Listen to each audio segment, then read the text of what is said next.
That might actually be the greatest tragedy of all. Harold slowly stood up. I'll leave the two of you alone for a moment. Sophia nodded, following him toward the exit.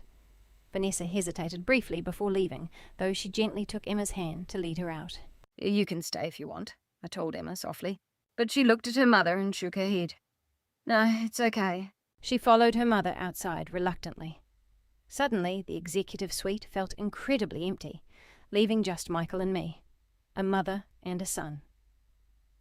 There were no more illusions left to hide behind. For a long while, neither of us said a word. Michael finally lowered his hands from his face. His eyes looked exhausted. Somehow he seemed so much older. You should have told me. I was almost amused by the irony. Told you what? That we aren't... He struggled to find the right words. That we aren't those kinds of people anymore. I stared at him calmly. What kind of people? The poor, pitiable family that everyone looks down on. My chest tightened painfully. Michael, we were never people who needed pity. Yes, we were. The bitterness in his voice surprised me. He stood up abruptly and began pacing again. Do you have any idea what it felt like growing up, watching other kids get everything so easily? A nice house, vacations, new clothes. I know what it felt like to work myself to the bone trying to give you those things. He stopped walking.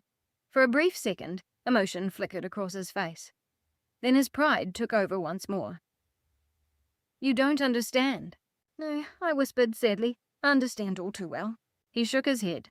You try to romanticize being poor. I made survival dignified, Michael. That's a very different thing. I looked at him for a long time, before asking the question that had weighed on my heart for years. When did you start being so ashamed of me? Michael froze. A flash of genuine fear entered his eyes, because suddenly this wasn't a business crisis anymore. This was deeply personal. Painfully personal. I was never ashamed of you, he defended himself weakly. Yes, you were. He looked away, and his silence became his confession. Tears welled up in my eyes again, though I fought to keep them back. I spent years wondering what I did wrong. Maybe I talked too much. Maybe I didn't dress right. Maybe I embarrassed you without realizing it. But tonight, my voice cracked. Tonight you looked at me like I was something disposable, like I was beneath you. The anguish deepened on his face. Good. Maybe he was finally feeling a fraction of the weight I had carried for so long. I didn't mean it like that. Then how did you mean it? He couldn't answer.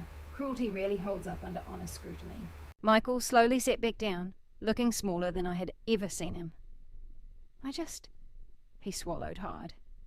I worked so hard to build a completely different life. I used to be proud of you. I just didn't want people to see where I came from. Finally, the truth came out. No sugarcoating, no corporate excuses, just the raw, painful, honest truth. I closed my eyes briefly. When your father was facing his final days, I said softly, his greatest fear wasn't poverty. Michael slowly raised his head. It was losing you. The room became painfully quiet. He worried that success would turn your heart cold. Michael's jaw tightened. Do you think I'm heartless? No. I looked at him wistfully. I think you became afraid of any love that didn't elevate your status. The realization hit him hard. I could see it in his eyes. Deep down, he knew it was true. For years he had kept his distance from me. He called it ambition, but in reality, it was fear. Fear of being that boy from the struggling neighborhood again. Fear of showing vulnerability. Fear of being ordinary. Michael suddenly looked completely drained. What happens now? The question made him sound almost like a child again. I stared at my son calmly. Despite everything that had happened, despite the humiliation and the cruelty, a part of me still wanted to protect him. That is the heavy reality of being a mother. Love doesn't simply vanish because someone hurts you. Sometimes the fact that the love remains is what hurts the most. I don't know, I answered honestly. Michael looked down at the table. Then, in a voice so quiet I almost missed it, he whispered, I didn't think tonight would end this way. Neither did I. When I left San Antonio that morning, I thought my son was taking me out for dinner. I never imagined I would actually be attending the funeral of the relationship we used to have. When Michael and I walked out of the executive suite, the restaurant no longer seemed glamorous. It felt exposed. It was as if all the elaborate luxury had been stripped away, leaving behind something incredibly cold. The investors were gone. Most of the other guests had returned to their meals, but I could still feel curious glances following us through the room. Wealthy people always pretend not to look, but when a shift in power happens publicly, they always watch. Michael walked beside me in silence. It wasn't his usual confident silence. This was heavy, weighed down by humiliation and defeat. Vanessa was standing near the entrance, holding Emma's hand. Her makeup was still perfect, but her eyes were swollen from crying. I never expected to see Vanessa Martinez look unsure of anything. The moment she saw Michael, she straightened up. What did Harold say? Michael didn't answer right away. How do you summarize the collapse of your entire identity in a single sentence? Basically, he muttered, the board is reviewing everything. Vanessa closed her eyes briefly. And the investors? He looked away. That was answer enough. Emma quietly stepped toward me again. Grandma, are you leaving? I gently stroked her hair. Soon, sweetheart. Can I come visit you this weekend? Before I could even answer, Vanessa surprised us all. Yes, she said softly. I think that would be really good. Michael snapped his head up, but Vanessa ignored him. She looked directly at me. I owe you an apology. Saying those words clearly hurt her pride, but unlike Michael, she said them anyway. I misjudged you, she continued quietly, and I believed things I shouldn't have. I saw genuine regret in her expression. It wasn't a perfect understanding, but it was real enough. I gave her a gentle nod. Thank you. Michael suddenly let out a sharp, frustrated breath. So now everyone is turning against me. Vanessa stared at him in disbelief. Is that really your only takeaway from tonight? He ran his hands through his hair again, pacing back and forth near the front doors. My entire company is on the line, and your mother, Vanessa snapped. Did you consider her for even 1 second tonight? Michael looked utterly defeated. I said things I shouldn't have, but you humiliated her in public, and she humiliated me. The moment those words left his mouth, Emma broke down. Stop it, she cried out. The entire lobby went dead silent. Emma looked at her father, her young face filled with heartbreak. She's your mom. The words cut deeper than any shout. Michael looked stunned. Not because Emma was wrong, but because children have a way of stripping adults down to the absolute truth. Vanessa immediately placed a protective arm around Emma. Let's go, sweetie. But Emma stubbornly shook her head. No. Her eyes remained fixed on Michael. You made Grandma cry. Michael opened his mouth, then closed it, because there was no defense left. None at all. In that moment, a painful realization washed over me. This night would stay with Emma forever. Long after the business meetings were over and the financial fallout settled, she would remember the moment love failed so publicly. And tonight, Michael had failed terribly.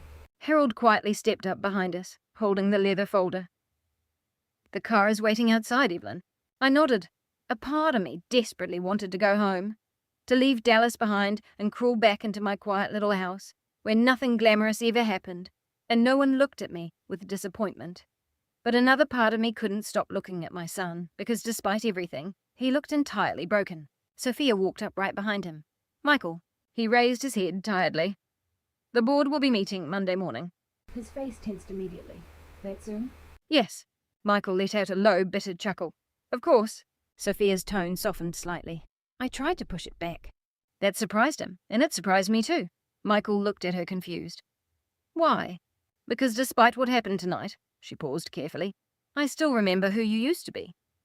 Something broke in his expression again, and suddenly I realized something vital. I wasn't the only one grieving the person Michael had become. Everyone who knew him before his success felt it too.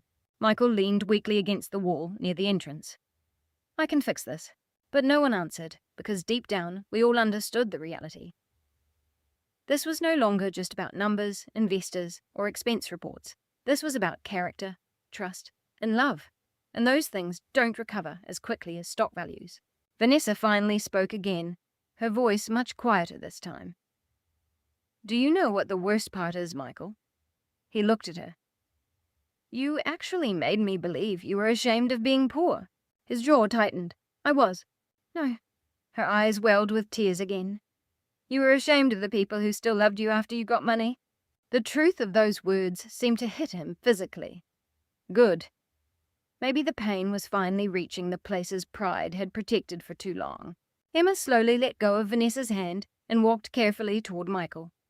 For a second he looked hopeful, as if she were coming to comfort him. Instead, she asked a quiet question. If Grandma was rich, would you have talked to her like that tonight? Michael froze completely. No one moved. No one even breathed.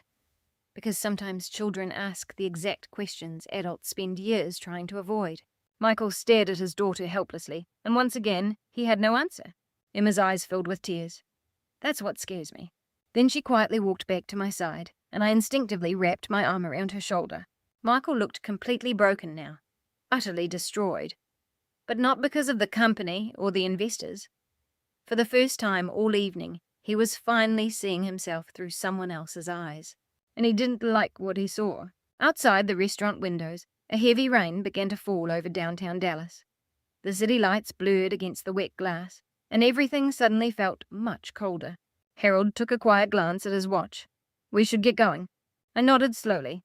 But before leaving, I turned to Michael one last time. My son looked beyond exhausted. His tie was undone, his eyes were red, and his pride was completely shattered.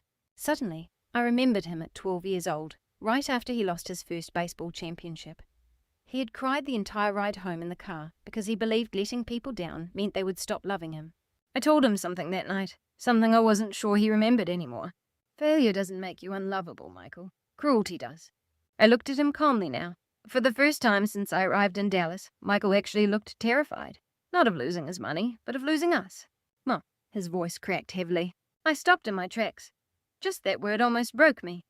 Because no matter how old he got, when he was hurting, he still sounded like my little boy. I never wanted things to turn out like this, he whispered. I believed him. That was the tragedy of it all. People rarely intend to become cruel. They just make so many small, selfish choices that eventually, cruelty becomes second nature. Tears blurred my vision once more. I know. Michael swallowed hard. Please don't take everything away from me. The room fell into a final silence, and deep down, I realized my next choice would determine whether this family had any future at all. Please don't take everything away from me. Michael's voice barely sounded like his own anymore. There was no more carefully rehearsed confidence, no more arrogance. All that remained was fear. Raw, desperate fear. The rain continued to beat against the glass outside, the city lights reflecting off the wet pavement below. Around us, the staff pretended not to listen, but I knew everyone nearby could feel the heavy tension in the air. I looked at my son calmly. For years I had imagined this moment in different ways. I had pictured confronting him, demanding answers, and making him understand how deeply his distance had hurt me. But now that the moment was here, I felt no sense of victory. I just felt tired, heartbroken, and older than I ever had before. Harold stepped up beside me carefully. Evelyn, he said softly, you don't have to make a decision tonight. But the truth was, I already had. Perhaps not a final one, but enough for now. I looked at Michael. Do you think I want revenge? His gaze dropped immediately. No. But you think I want to punish you? He swallowed hard and didn't answer. The silence was enough. I took a deep breath. When your father set up those protection clauses in the trust, he wasn't trying to control you. Michael looked up. He was trying to protect you from becoming a man who measures human worth by status. Pain flickered across his face again, because he knew that was exactly what had happened to him. Vanessa stood near the entrance, holding Emma tightly, watching us silently. For the first time since I had known her, Vanessa seemed stripped of her illusions too. No perfect social mask, no carefully maintained superiority, just exhaustion and, perhaps, regret. Michael rubbed his eyes with both hands. So what happens now? I glanced briefly at Harold before looking back at my son. You will step down from executive control temporarily. He snapped his head up. What? The board's review will happen on Monday, I continued calmly. You will cooperate fully. Panic flashed across his face once more. You're sidelining me. That company is my life. No, I said softly. It became your identity. Those are two very different things. The statement hit him heavily. He slowly shook his head. You can't just take away everything I built. I'm not taking it away. My voice finally found some steel. You nearly destroyed it yourself. Silence fell, because deep down, he knew I was right. Word of Richard's investors walking out tonight would spread quickly. Questions about corporate finances would travel even faster.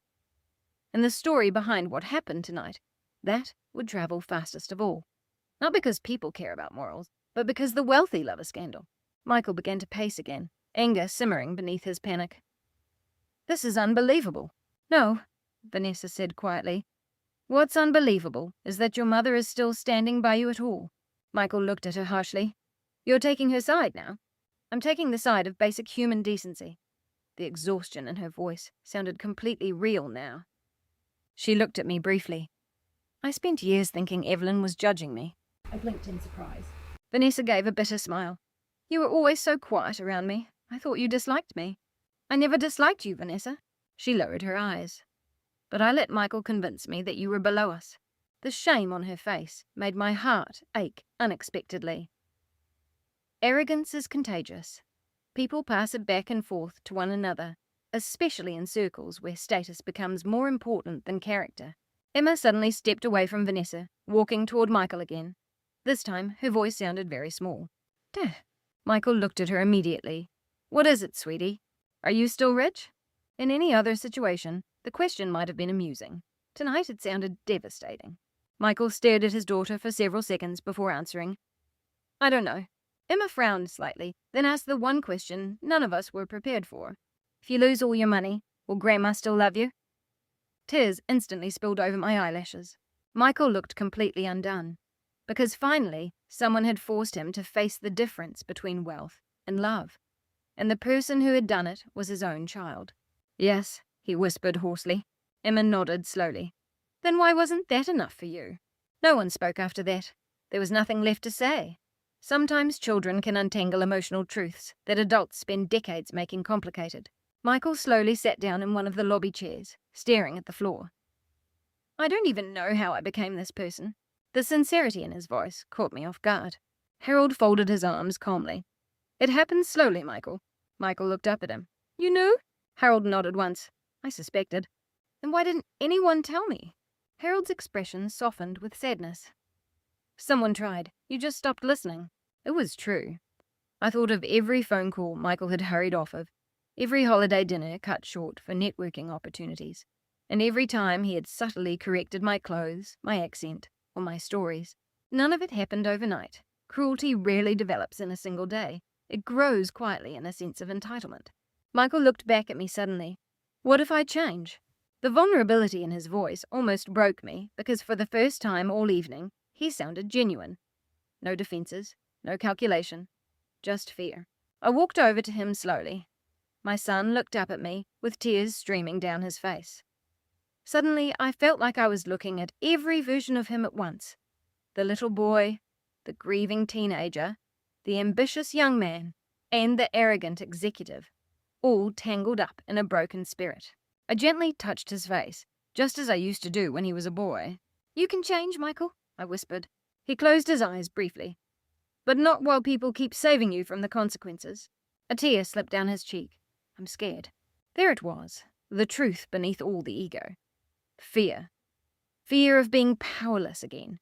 Fear of being ordinary. And fear that if the success disappeared, the love would go with it. I smoothed his hair gently.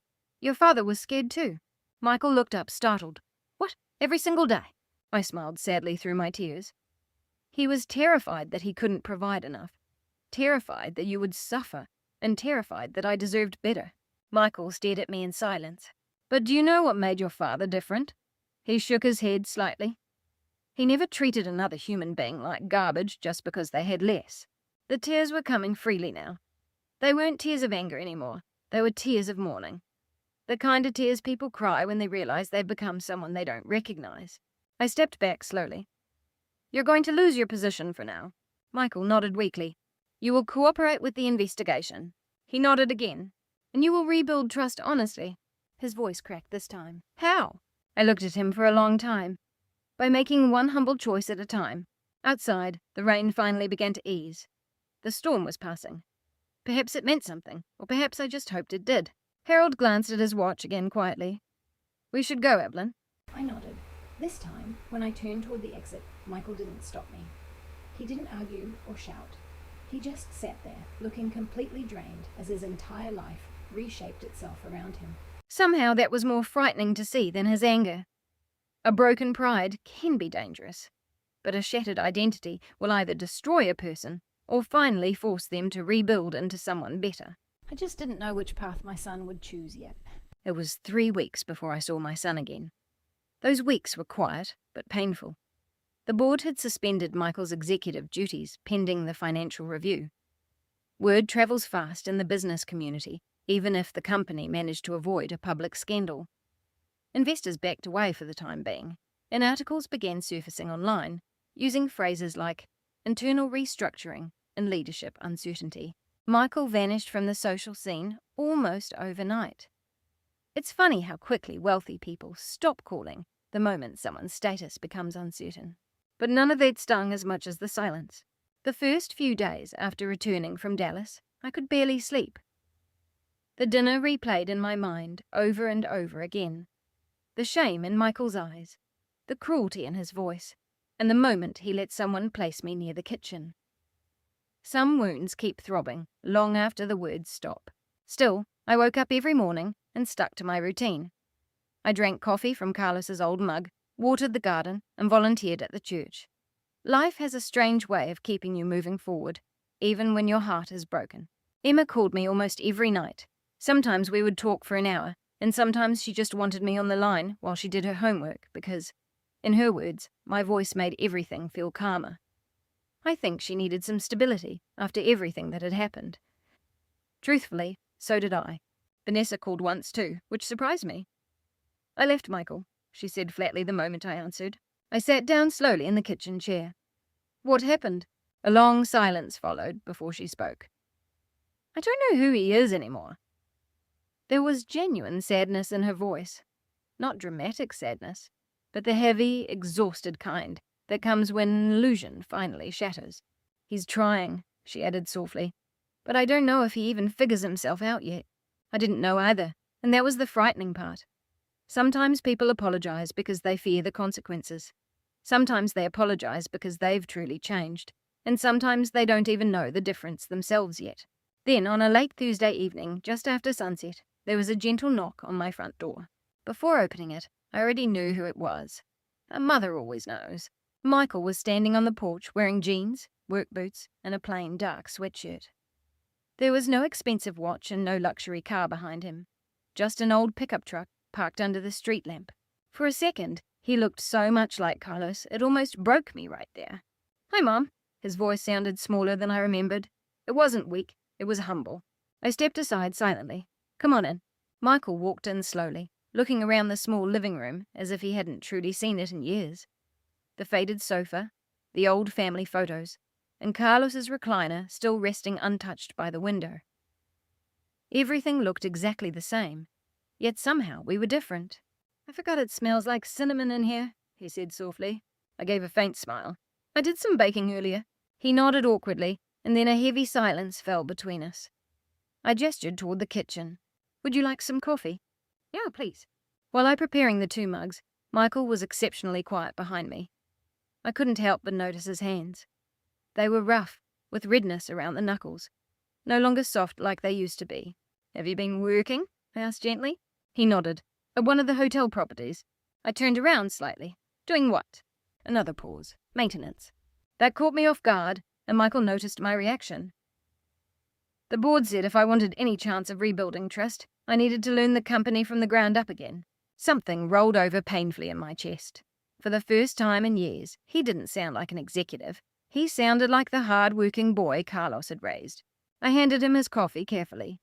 He held the warm mug with both hands, not drinking for several seconds. Finally, he spoke. I hated being poor. The raw honesty of his voice filled the kitchen, and I sat down across from him. I know. No, he whispered, his eyes fixed on the coffee. I mean, I really hated it. I hated hearing the other kids laugh at Dad's truck. I kept quiet. I hated when we pretended not to notice that other families had more food than us. My throat tightened. And I hated watching you come home exhausted every single night, pretending you weren't tired. Tears instantly filled my eyes because I never knew he had noticed so much. Michael swallowed hard, his voice trembling. I think somewhere along the way, I started believing that being successful meant becoming completely different from who we were. I studied my son closely. Tonight felt different. There were no defenses or illusions, just the truth. And whenever people reminded me of where I came from, he continued quietly, I panicked. I thought back to the restaurant, the investors, the embarrassment, and the shame. It wasn't an excuse, but an explanation, and there is a difference. Michael finally looked up to meet my eyes. But none of that justifies how I treated you. The tears in his eyes looked real, raw, and entirely unguarded. Suddenly I remembered him at 15, apologizing after accidentally denting Carlos's truck. He had cried harder over letting us down than over the damage itself. That boy was still in there somewhere. I was cruel, he whispered. I looked down at my coffee. Yes, you were. The truth pained both of us. Michael nodded slowly. Do you know what the worst part is? Seeing your face after I said those things. His voice cracked heavily. And I still didn't stop. That statement broke my heart more than anything else, because it meant he finally understood where the real damage was. It wasn't the investors or the corporate consequences. It was me. I don't know how to forgive myself, he admitted. I stared at my son for a long time before asking softly, Why did you come tonight, Michael? He answered immediately, Because losing the company terrified me. The honesty surprised me, but losing you terrifies me more. Silence filled the kitchen. Outside, the crickets chirped softly in the warm Texas summer night. Michael wiped his eyes roughly. I keep hearing Emma ask me if you would still love me without the money. I smiled wistfully. And what do you think? He managed a tearful smile. I realized you've spent your entire life proving that you would. That nearly brought me to tears again. Michael leaned forward slowly. I spent years trying to be an important man. You were always important. He shook his head. No, I became an impressive man. That's not the same thing. The wisdom in those words felt hard-earned. For several seconds, we just sat together in the quiet. We weren't fixed or completely healed, just honest. Finally, Michael reached into his pocket and pulled out a tiny object, a folded piece of paper. He slid it across the table toward me. I unfolded it carefully. It was an old photo of Carlos and me, standing beside Michael at his college graduation. All three of us were smiling, young, hopeful, and whole. I found it in my office drawer yesterday, Michael whispered, and I realized something. I looked up at him. My entire life. Tears filled his eyes again. I kept trying to be successful enough so I wouldn't feel ashamed anymore. He paused. But Dad never looked ashamed once? No, Carlos never did. Even during our hardest years, he carried a dignity that no one could take away. I reached across the table slowly and held my son's trembling hand. I don't know if trust can be completely restored overnight, I whispered honestly. Michael nodded. I know, but I believe people can change when they finally start telling themselves the truth. He closed his eyes briefly as a tear fell. Then for the first time in years, my son wept openly in front of me, without hiding it. And this time, I held him just like I did when he was a boy. Not because he was instantly forgiven, but because healing always has to start somewhere. 6 months later, my dining room table was full again. Not with investors or wealthy strangers pretending to appreciate one another, but with family. Real family. The kind that sits too close, passes food around, interrupts stories halfway through, and laughs louder than necessary. The kind of family we almost lost. I stood in the kitchen, putting the final touches on a tray of enchiladas, while Emma's laughter echoed through the house. The warm evening sun poured through the curtains Carlos had picked out years ago, painting the room in a golden hue. For the first time in a long time, my home felt fully alive again. Fully. Grandma! Emma yelled from the living room. Dad burned the garlic bread. I didn't burn it, Michael protested immediately. You absolutely burned it. I smiled to myself. Hearing them bicker felt incredibly healing. As I carried the food into the dining room, Michael stood up right away to help me. It wasn't because guests were watching or to maintain appearances. It was simply because he noticed I was carrying something heavy. That difference meant everything. Careful, he murmured, taking the heavy tray from my hands. Our eyes met briefly.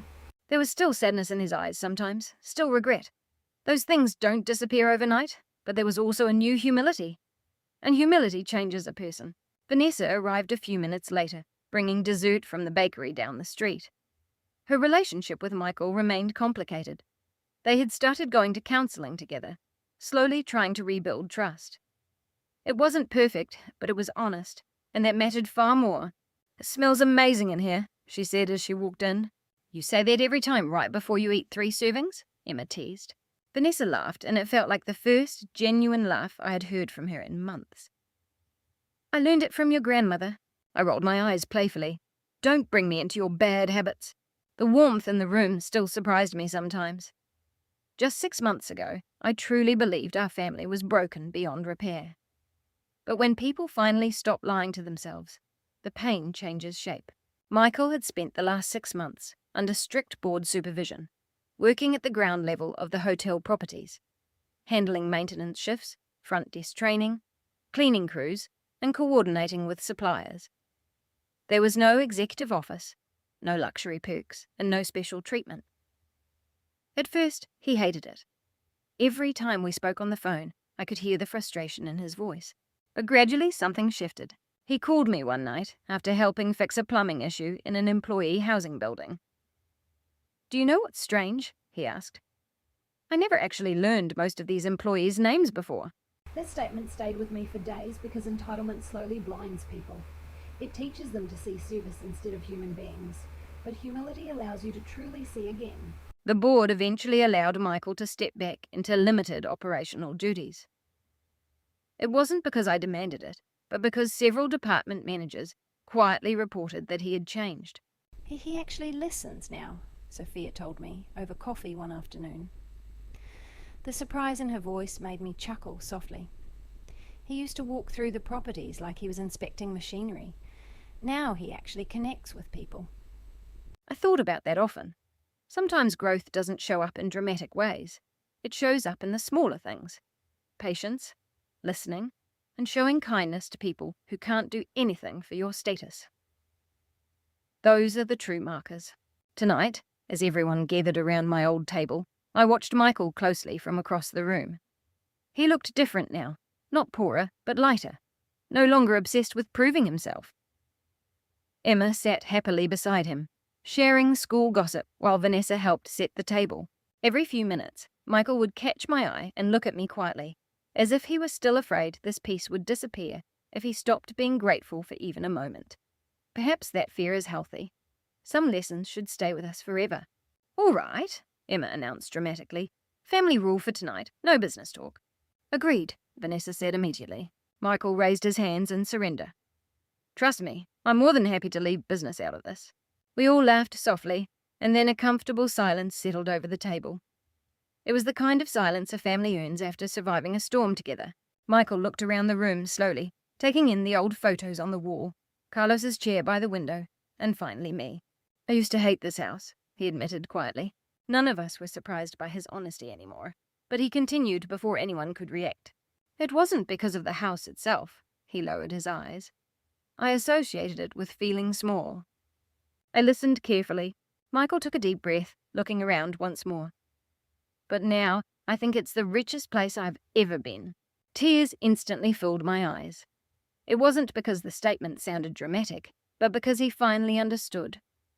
Money creates comfort, but love creates value, and those two are never the same thing.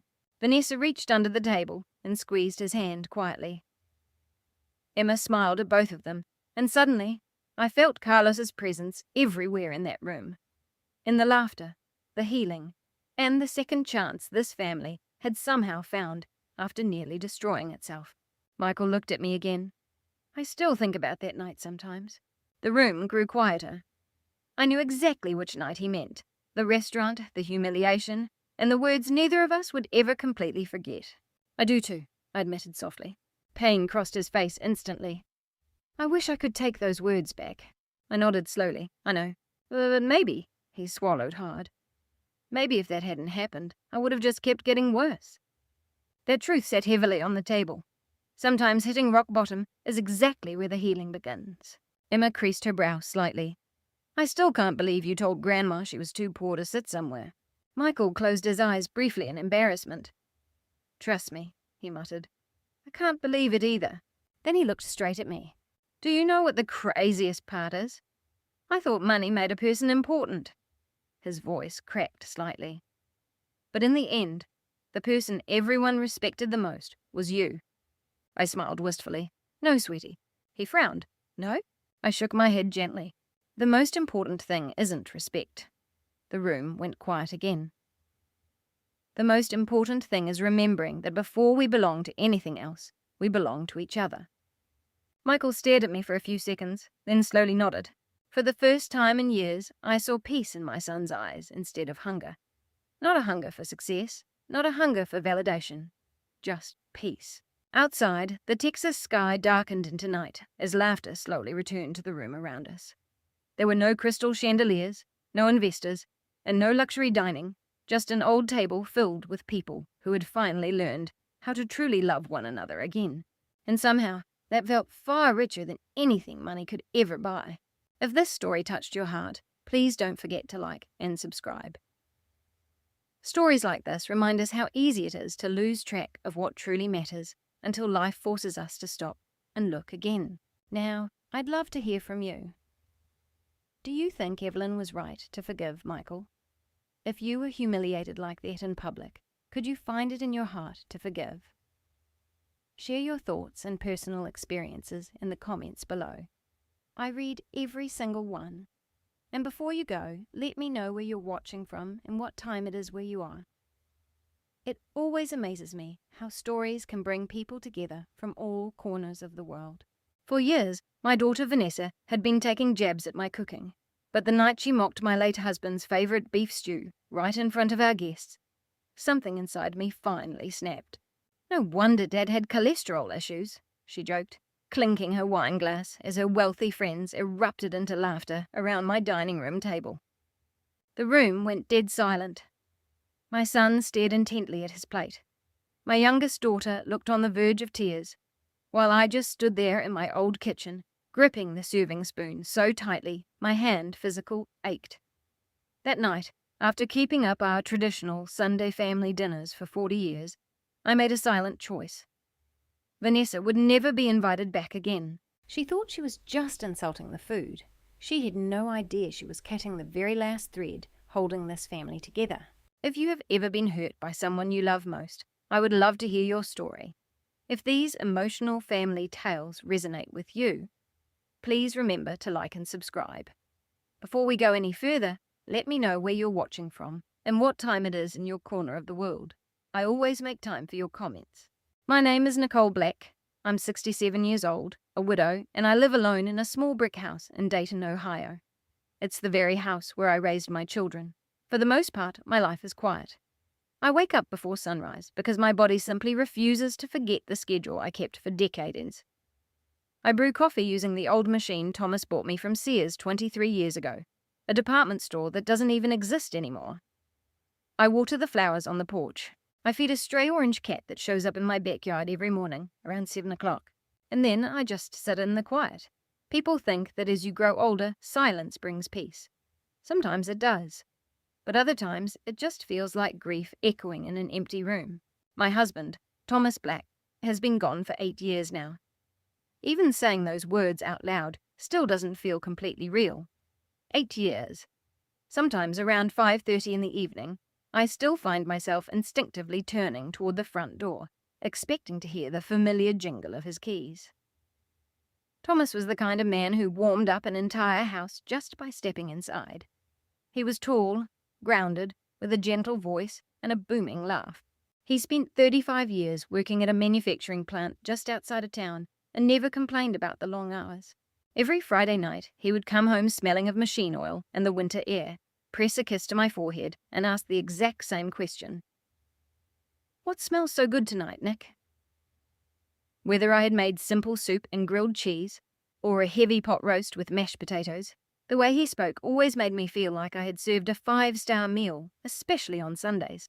To Thomas, Sunday dinner was sacred. Every Sunday at exactly 4 o'clock, our table was a beautiful mess of food, noise, laughter, and stories.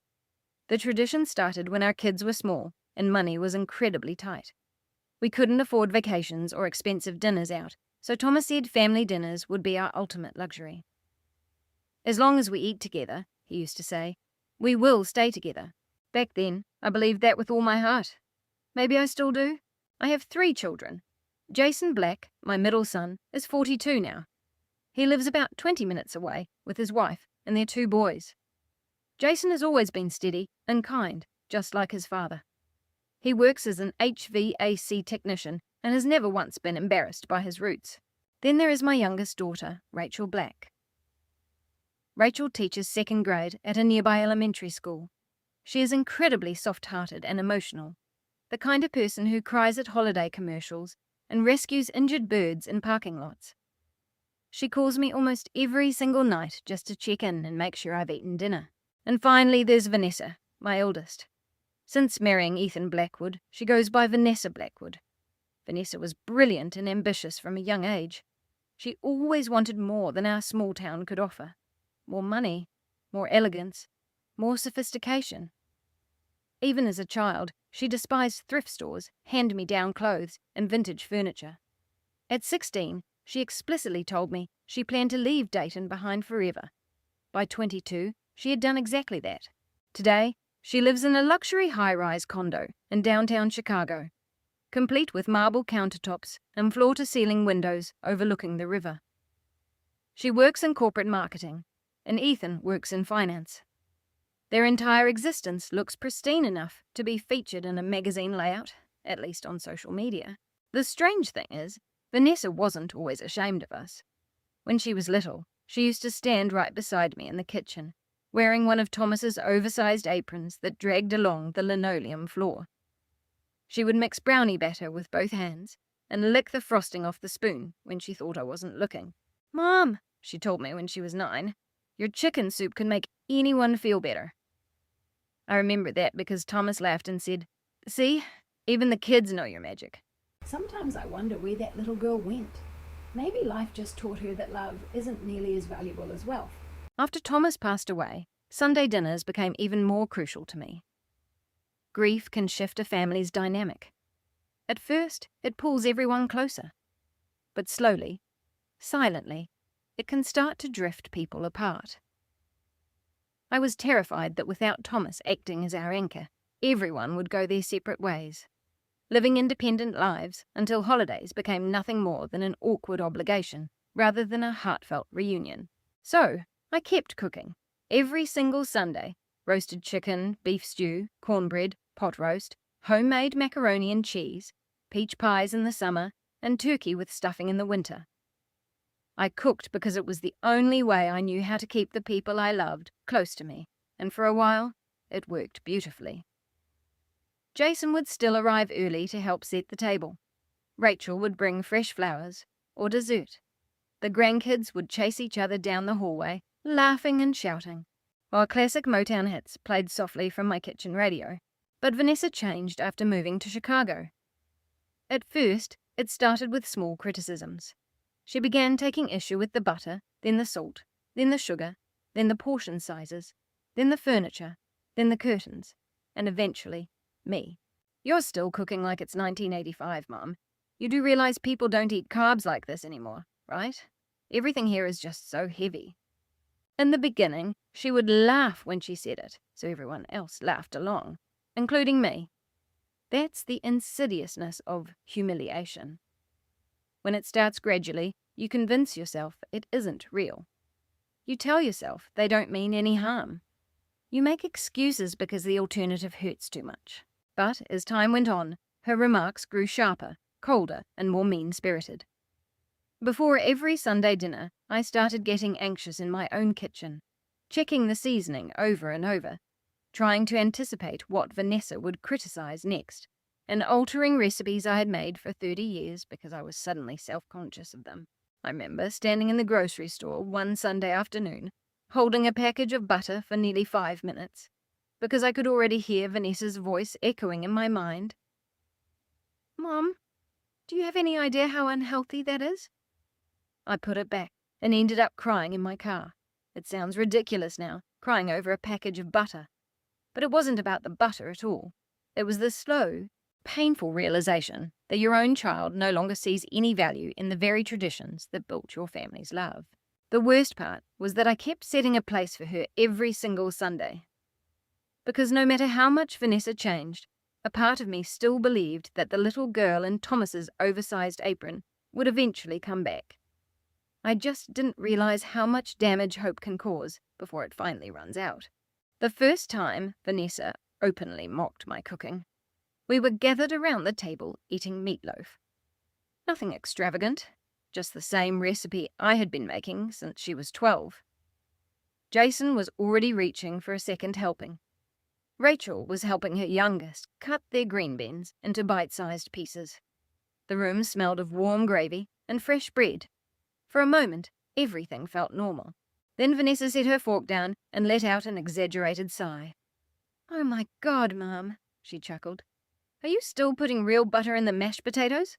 The table went quiet for a second. I gave a nervous laugh. "Well, yes." Vanessa exchanged a look with Ethan. "No wonder," Ethan muttered with a low smirk. Rachel immediately cut in. "They taste amazing, though." "I'm not saying they taste bad," Vanessa replied. "I'm just saying this is exactly why America has a health crisis." She smiled as she said it, as if that somehow made the insult harmless. I remember staring down at my plate, completely losing my appetite. Jason tried to change the subject. "So, Mum, are you growing tomatoes again this year?" But Vanessa wasn't finished. "I'm serious," she continued. "You do know people cook healthier now, right? Air fryers exist for a reason." I managed a soft laugh to ease the discomfort in the room. "You survived on my cooking for quite a long time." Vanessa shrugged. "Barely." Everyone forced a smile after that, but the warmth in the room had soured. And somehow that became our new normal. Every Sunday, every meal, there was another comment, another joke, another reminder that the food I spent hours preparing for my family was nothing but an embarrassment to my own daughter. Sometimes the jabs were subtle. "These dinner rolls are like lead bricks. Do you own any spices other than salt? Mom, nobody under 70 makes casseroles anymore." Other times, it was worse. One evening, I made fried chicken because the grandkids loved it.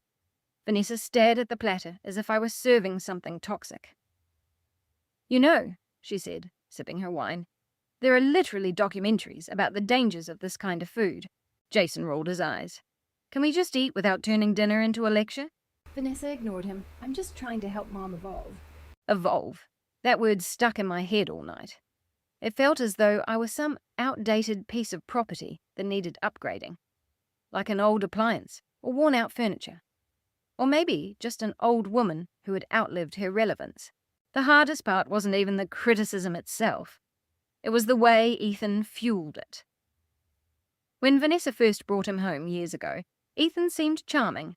He wore expensive suits, had a perfect smile, and spoke with a smooth, polished voice. The kind of man who looks you dead in the eye when he talks to make himself seem genuine. But over time, I noticed a pattern.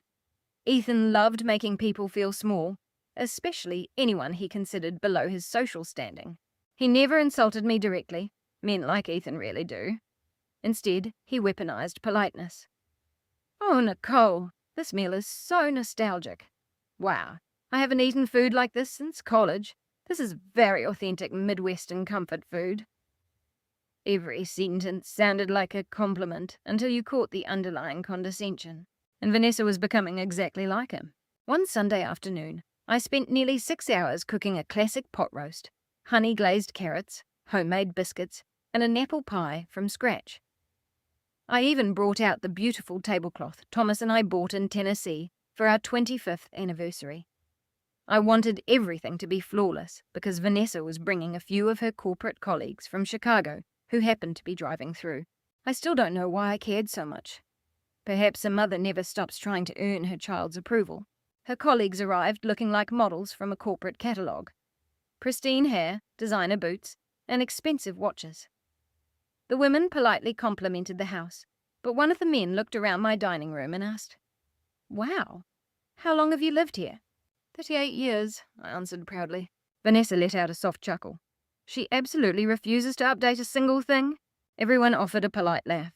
And just like that, the familiar wave of self-consciousness began to tighten in my chest. Dinner started off normally enough. People ate, conversed, and laughed. Then one of Vanessa's colleagues took a bite of the pot roast, smiled and said, "This is absolutely incredible."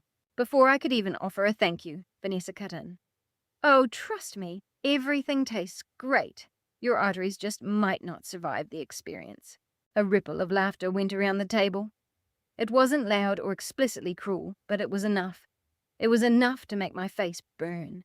It was enough to make me feel entirely ridiculous. A 67-year-old woman standing there in an apron, desperately trying to please people who would never truly respect her. Rachel frowned instantly. Vanessa. What? She asked innocently. I'm just joking around.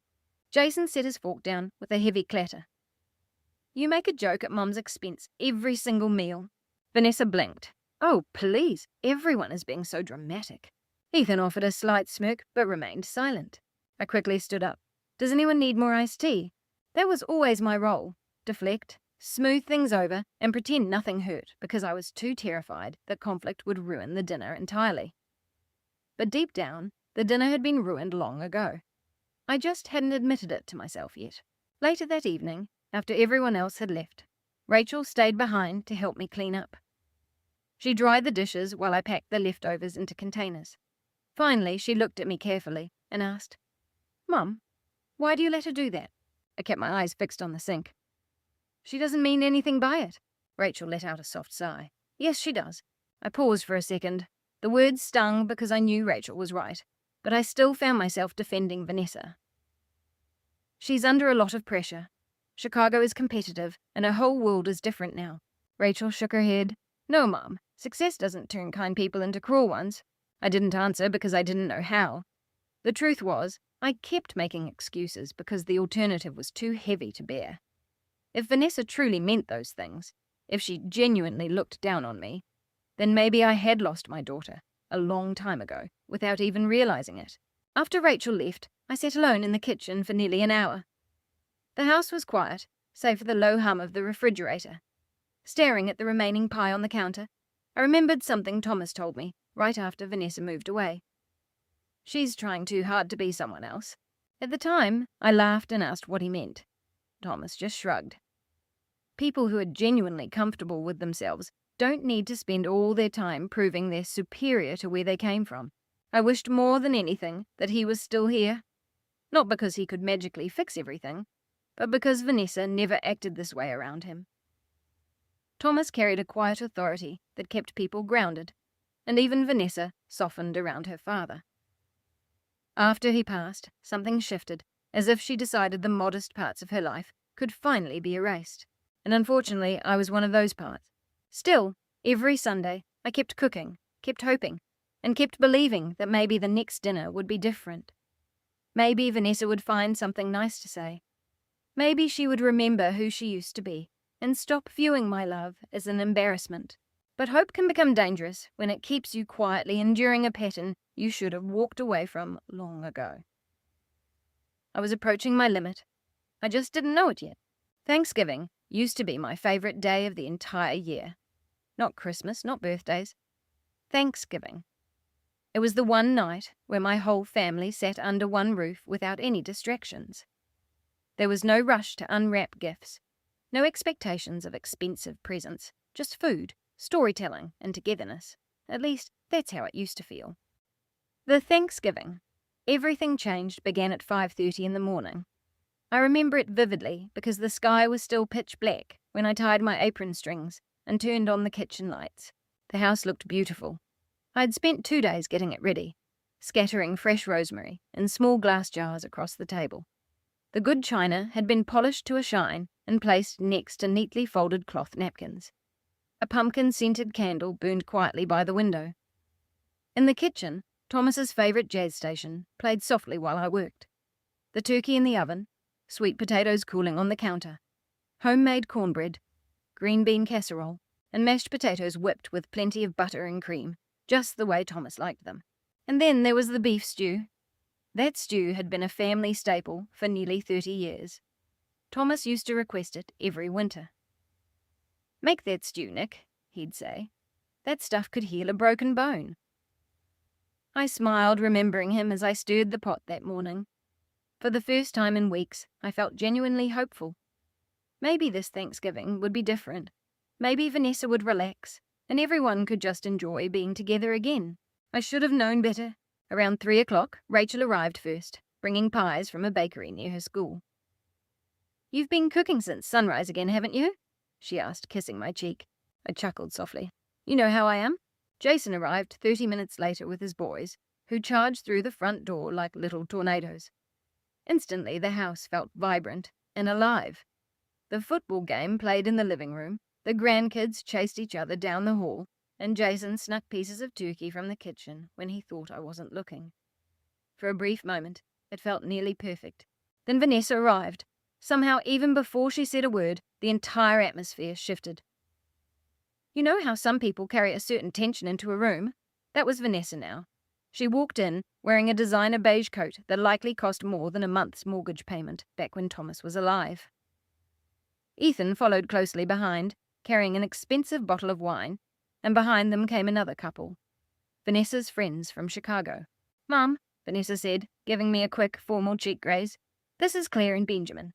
The woman gave a polite smile, and the man shook my hand warmly. "You have a beautiful home," Claire said kindly. Before I could even reply, Vanessa chimed in with a chuckle. "Very vintage Ohio." I forced a smile, and Rachel immediately looked down at the floor. About an hour later, we all moved into the dining room. The table looked magnificent. The candles cast a soft glow, steam rose from the serving platters.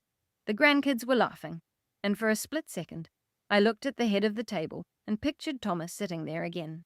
Then Vanessa spoke. "Oh, wow," she said, eyeing the spread. "Mom made enough food to feed an entire army, as usual." Jason shrugged.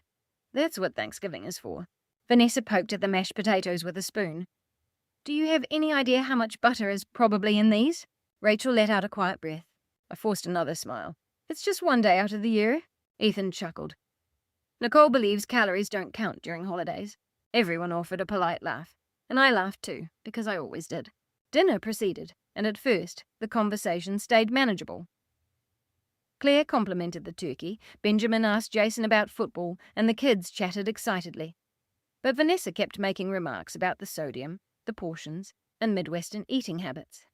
Then she shifted her focus to the kitchen itself. "Mama, are you seriously still using these cabinets?" I paused from pouring the gravy. "What's wrong with them?" "They're ancient," Rachel finally snapped.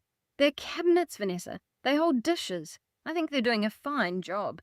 Vanessa rolled her eyes dramatically. "Oh my God, relax. I'm just saying Mom deserves an upgrade." The room went quiet again. That happened frequently when Vanessa was around lately. The conversation would just stall after one of her comments, as if everyone was constantly bracing for the next hit. Still, I kept serving, kept smiling, and kept trying. Then Benjamin took a bite of the beef stew. His eyes widened immediately. "Okay," he said, gesturing toward me with his spoon. "This is absolutely incredible." For the first time all evening, I gave a genuine smile. "Thank you." Claire nodded quickly. "Seriously, the flavor is amazing." And then Vanessa laughed. It wasn't a soft chuckle. It was a sharp, piercing sound. "Oh, trust me, everything tastes great. That's the whole problem." Jason frowned immediately. "Vanessa?" But she kept going. "No, I'm serious. The way Mom cooks, it's like every meal is a personal attempt to clog your arteries." Ethan smirked into his wine glass. Rachel stared intensely at her plate, and I felt my stomach tie itself into a knot. Benjamin tried to break the tension awkwardly. "Well, honestly, my grandmother cooked the exact same way." Vanessa waved her hand dismissively. "Exactly. It's a generational thing." Then she raised her spoon again and delivered the line that changed everything. "No wonder Dad had cholesterol issues." Silence. Complete, absolute silence. Even the grandkids stopped talking. I think my brain stopped working for a second, because Thomas didn't die from cholesterol issues. He died in a car accident on his way home from work. Vanessa knew that. Everyone at that table knew that. Rachel looked horrified. "Vanessa," she whispered. Jason slammed his fork down hard against his plate. "What is your absolute problem?" Vanessa blinked, looking genuinely baffled by the reaction. "Oh my God, I didn't mean it literally." "You brought Dad into it while sitting there criticizing her food," Jason snapped. Vanessa immediately crossed her arms. "Why is everyone so incredibly sensitive?" I was standing by the table holding the gravy boat, and I suddenly realized my hands were shaking. Not a slight tremor, but a violent shake. I quickly set the dish down before I dropped it. Claire looked deeply uncomfortable. Benjamin stared at the table, and Ethan finally chimed in. I think everyone is overreacting here. Rachel stood up abruptly, her chair scraping loudly against the floor. No, she said, her voice shaking. You two humiliate Mom every single time you come here. Vanessa let out a disbelieving laugh. Humiliate her? Are you serious right now? I couldn't speak. That was the strangest part. It felt as though all the accumulated hurt from the last few years had piled up too high in my chest, and suddenly I couldn't force the smile anymore. I couldn't smooth it over. I couldn't pretend. Because this time, she hadn't just insulted my cooking. She had insulted the memory of the man I loved most. Jason looked ready to explode with anger. Rachel was near tears. The grandkids sat frozen in confusion, and Vanessa still looked annoyed rather than remorseful. In that exact moment, something inside me shifted permanently. I didn't yell. I didn't argue. I just slowly untied my apron and laid it across the kitchen counter. Then I looked directly at my daughter, and for the first time in years, I stopped making excuses for her. After everyone left that Thanksgiving night, I stood alone in the kitchen, staring at the untouched leftovers. The house was finally quiet. Too quiet. Dirty dishes were piled high by the sink. Half-empty wine glasses sat scattered across the table, and one of the grandkids had left a toy truck under a chair. Normally, after a family gathering, even an exhausting one, I felt a sense of fulfillment. Tired, but full. Tonight I just felt hollow. I moved slowly through the kitchen, wrapping the leftovers in foil with trembling hands. The turkey, the cornbread, the sweet potatoes, and the beef stew. Thomas's favourite stew, the one Vanessa used to take a jab at her father's memory. Holding the lid, I suddenly stopped. For the first time all evening, I let myself cry. It wasn't a graceful cry with silent tears slipping gently down my cheeks. It was the kind of crying that bends your body forward because the weight of the pain is simply too heavy to stand up under. Pressing one hand against the counter, I wept in that empty kitchen where I had spent the majority of my adult life, feeding the people I loved, or at least the people I thought loved me back. Eventually I heard footsteps behind me. It was Rachel. I hadn't even realized she had stayed. "Oh, Mum," she said, her voice instantly thick with emotion. I quickly wiped my face. "I'm fine." "No, you're not." She walked over and wrapped her arms around me, holding me the exact way I used to hold her after a nightmare when she was small. Suddenly, a terrible realization washed over me. My children had spent years watching me shrink myself and take up less space in my own home. Rachel stepped back, her expression hardening into anger. "I cannot believe she said that about Dad." I looked down at the container of beef stew. She didn't mean it that way. Rachel's expression changed instantly from anger to sheer disbelief.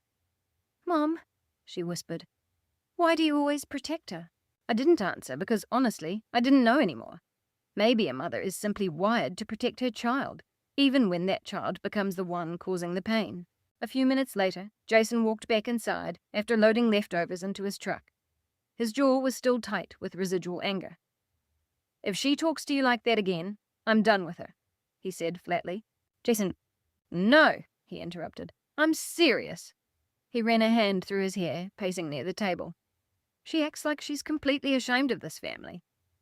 Rachel nodded silently. Jason looked at me again. "And Ethan is even worse." I let out a heavy sigh. "He just goes along with her." "No," Jason countered immediately. "He encourages it." Deep down, I knew he was right. Ethan never checked Vanessa or softened her comments. If anything, he seemed amused by them. It was as if watching Vanessa criticize her own family somehow validated their perceived superiority over us. Jason leaned against the counter. "Do you know what Dad would have done tonight?" The question hit me hard because I knew exactly what Thomas would have done. Thomas never tolerated cruelty, especially toward family. He believed disagreements were a part of life, but humiliation was entirely different. Humiliation destroys trust, and once trust breaks within a family, everything else eventually crumbles with it. I looked around the kitchen slowly, at the old cabinets Vanessa hated, the faded wallpaper, and the scratches on the dining table from decades of family meals. That was the very table Thomas had built with his own hands in our garage during the summer of 1994. Jason had carved his initials underneath it when he was 11. Rachel had spilled red paint on one corner during an elementary school art project. Vanessa had sat at this exact table, crying over algebra homework, while Thomas tutored her until midnight. Every single mark in this room held a memory, but Vanessa only saw things that were outdated, cheap, and embarrassing. Rachel quietly helped me finish up the cleaning while Jason took out the trash. For a while, nobody mentioned Vanessa's name. Then, my phone vibrated on the counter. It was a text from Vanessa. I stared at the screen for a few seconds before opening it. Mom, you guys seriously overreacted tonight. A cold sensation settled in my chest.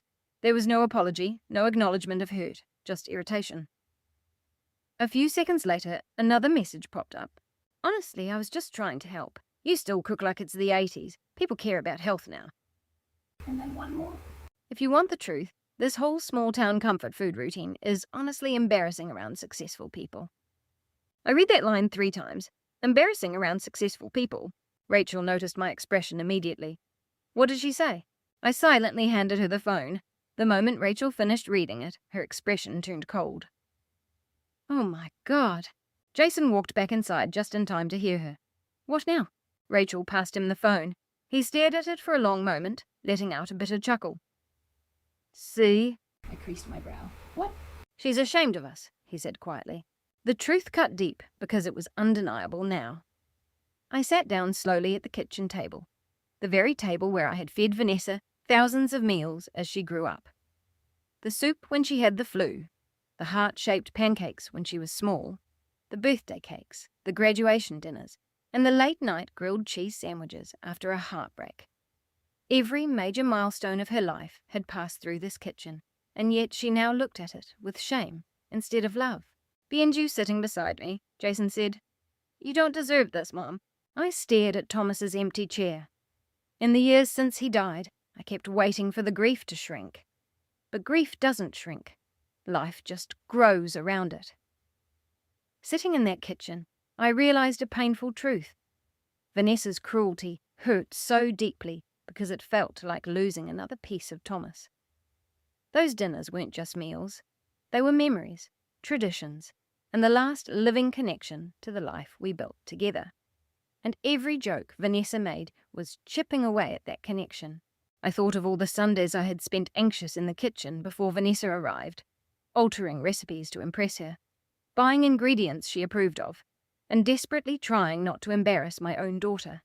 How many years had I spent trying to earn a love that should have been given freely? Rachel sat quietly across from me, then asked gently, "Mum, are you still planning on inviting her for Christmas dinner?" The room went completely still, because for the first time, the answer wasn't automatic. Normally, I would have immediately said, "Yes, of course, she's my daughter." But this time, I pictured Vanessa laughing while insulting Thomas's memory. I pictured the grandkids sitting there, feeling confused and uncomfortable every Sunday. I pictured weeping over containers of leftovers after spending days cooking for people who mocked me. I finally felt a profound exhaustion inside me. It wasn't anger or drama, just pure exhaustion. I looked down at the family calendar hanging next to the refrigerator. Every Sunday dinner was meticulously written in blue ink, and every holiday was planned weeks in advance.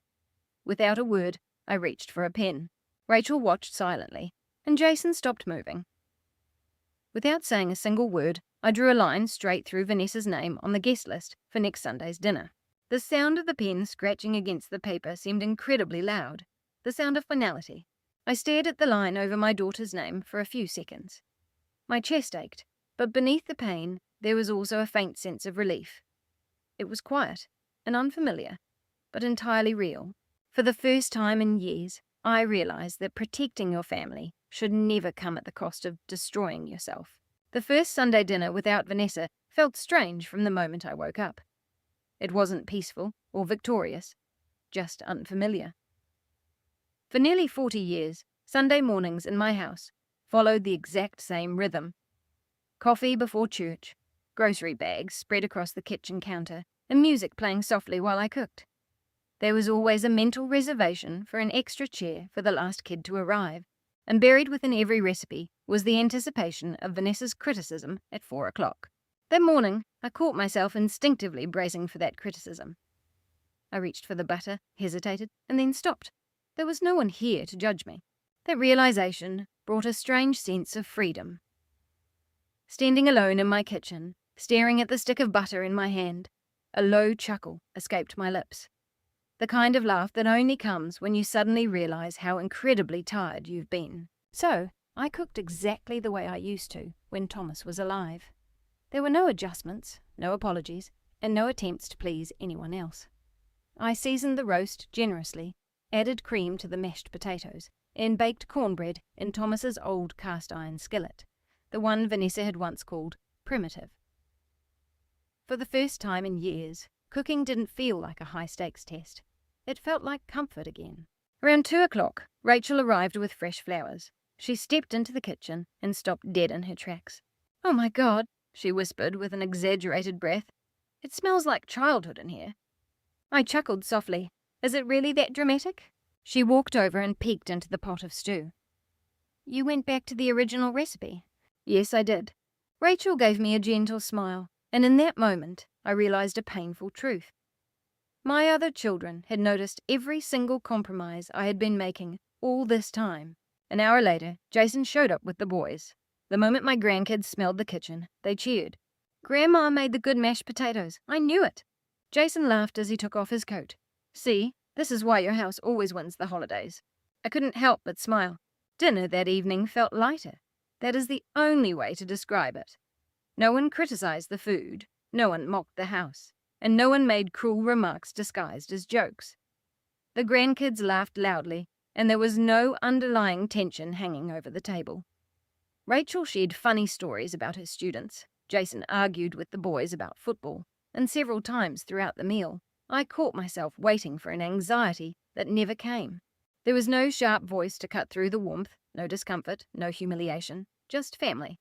At one point, Rachel quietly looked around the table and said, "It feels different tonight." Jason nodded immediately. "Yeah, it does." Nobody mentioned Vanessa's name, but we were all thinking about it. After dessert, Rachel asked if she could take a photo of everyone to post on Facebook. The boys made goofy faces. Jason pretended to hate having his picture taken, and I stood in the middle holding a plate of peach pie. Rachel snapped several photos, and one of them captured me, laughing genuinely. It wasn't a forced or polite smile. It was real laughter. I hadn't realized how long it had been since someone captured me, looking truly happy. Around 8:30, after everyone had gone home, the house settled back into silence. I cleaned up slowly, humming a tune to myself. For the first time in years, this was a Sunday night where I wasn't crying, replaying cruel remarks in my mind, or wondering what I should have done differently with the meal. I just felt at peace. The peace lasted for exactly 43 minutes. At 9:17, my phone rang. It was Vanessa. I stared at the screen. Part of me wanted to ignore it, but I answered anyway. "Hello?" Her voice came through immediately, sharp and cold. "Did you have dinner tonight?" I blinked. "Yes." "And you didn't invite me?" There it was. No check-in, no reflection, just pure anger. I leaned against the kitchen counter. "We have dinner every Sunday, Vanessa." "That's not what I asked, Mom." I closed my eyes briefly. In the background, I could hear the city noise through her phone. Car horns and a distant siren somewhere. "I saw Rachel's post on Facebook," Vanessa continued, her tone sounding as if I had committed a massive betrayal. "You actually excluded me from family dinner." I looked around my quiet kitchen, the very room she had insulted for years, and found myself feeling remarkably grounded. "Yes," I answered quietly. "I did." A long silence followed before she let out a disbelieving chuckle. "Wow." I said nothing. "So this is the game we're playing now?" "What do you mean by that?" "You're punishing me for Thanksgiving?" Punishing. That was an interesting word for her to use, as if my stepping away from the pain was an act of cruelty. I took a deep breath. "Vanessa, nobody is punishing you.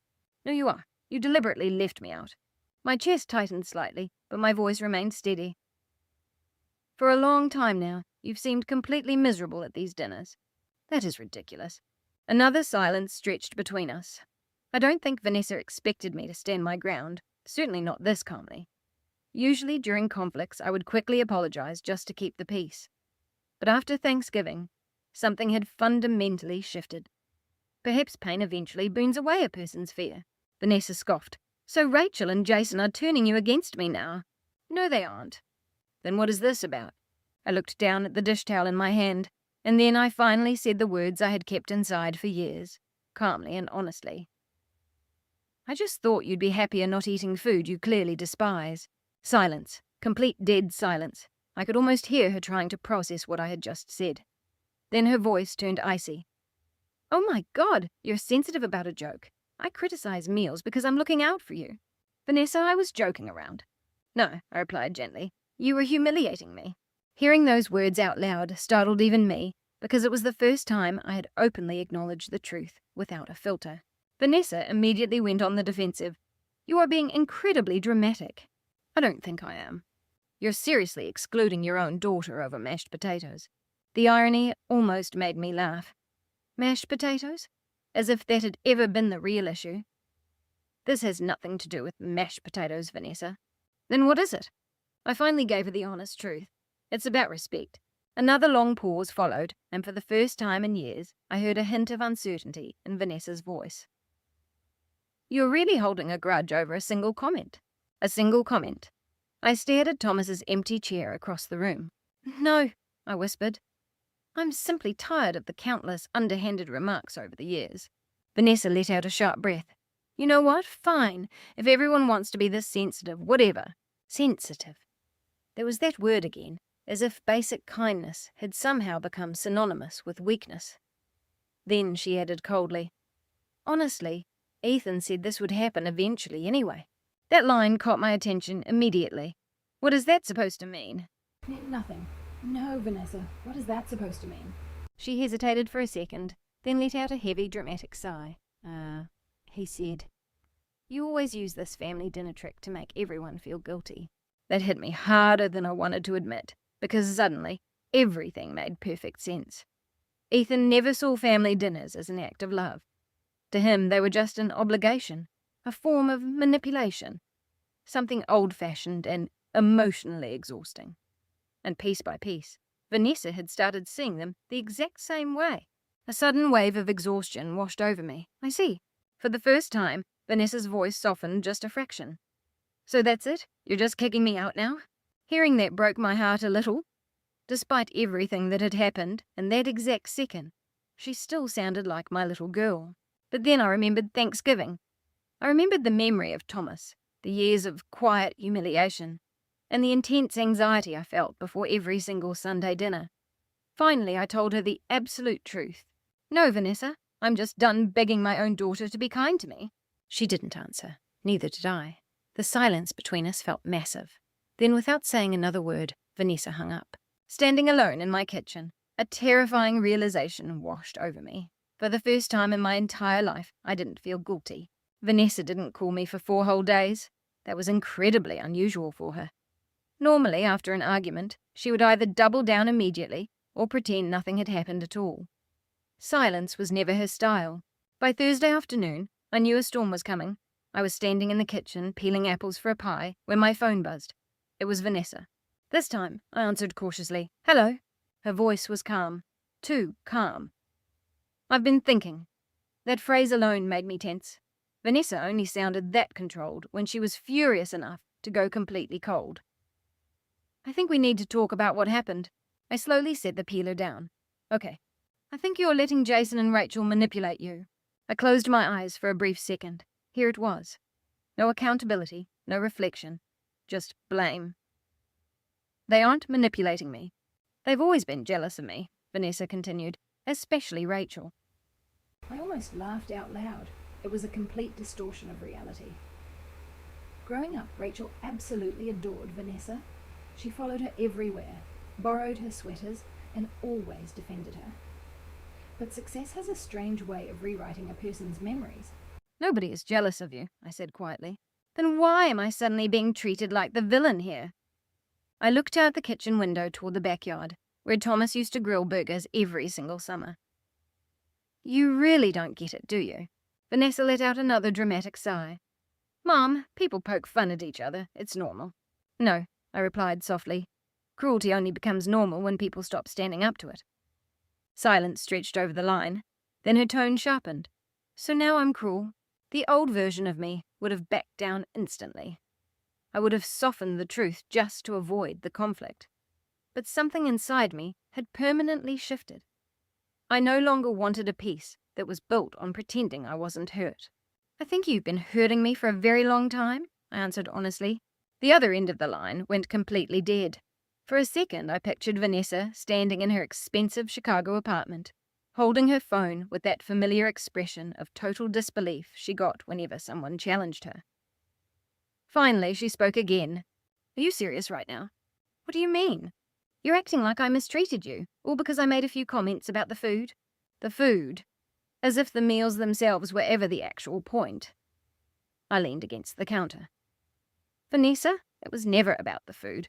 Then explain it to me. So I did. For the first time in years, I didn't hide the truth. You mock everything about this house. Silence. You mock the dinners. Not a single sound. You mock the way I cook. A sharp exhale. You mock where we come from. I could hear the irritation in her breathing now.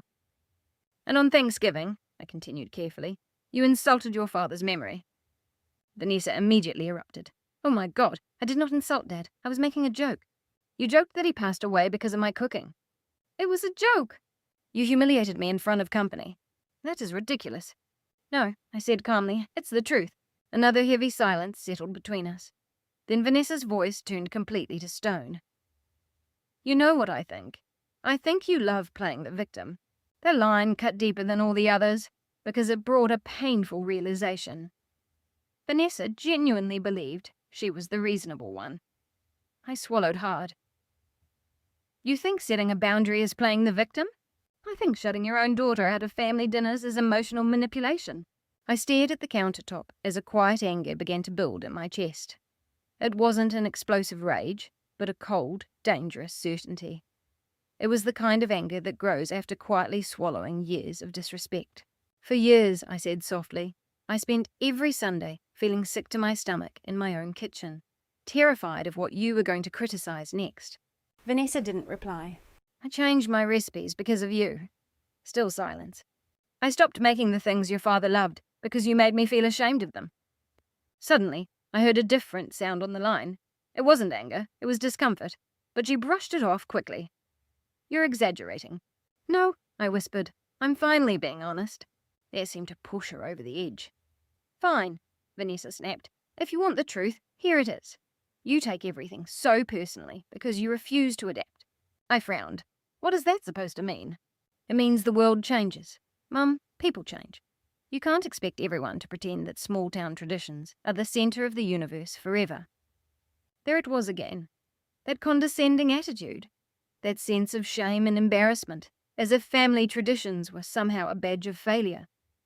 Suddenly a comment Thomas made, right after Vanessa moved to Chicago for work, flashed through my mind.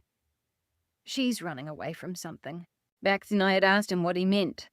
Thomas just shrugged sadly. From herself. Maybe I didn't understand it then, but I understood it now. Vanessa wasn't just rejecting my cooking. She was rejecting everything that reminded her of a past where she wasn't wealthy. And I represented that past more than anyone. Well, you know what hurts the most? I asked quietly. Vanessa let out an impatient sigh. What? You act like you're embarrassed that I'm your mother. That line finally silenced her completely. For several long seconds, neither of us spoke. When she finally responded, her voice was much softer. That's not fair, is it? No, it isn't. Then why do you treat everything about this family like it's beneath you? I don't. You do. She immediately threw up her defenses again. You have no idea how hard I worked to build the life I have now. I know you worked hard. No, you don't, she snapped. You have absolutely no clue what people are like in my world. And just like that, for the very first time, I heard something hiding beneath Vanessa's arrogant exterior. Fear. Genuine fear. Fear of not fitting in. Fear of being judged.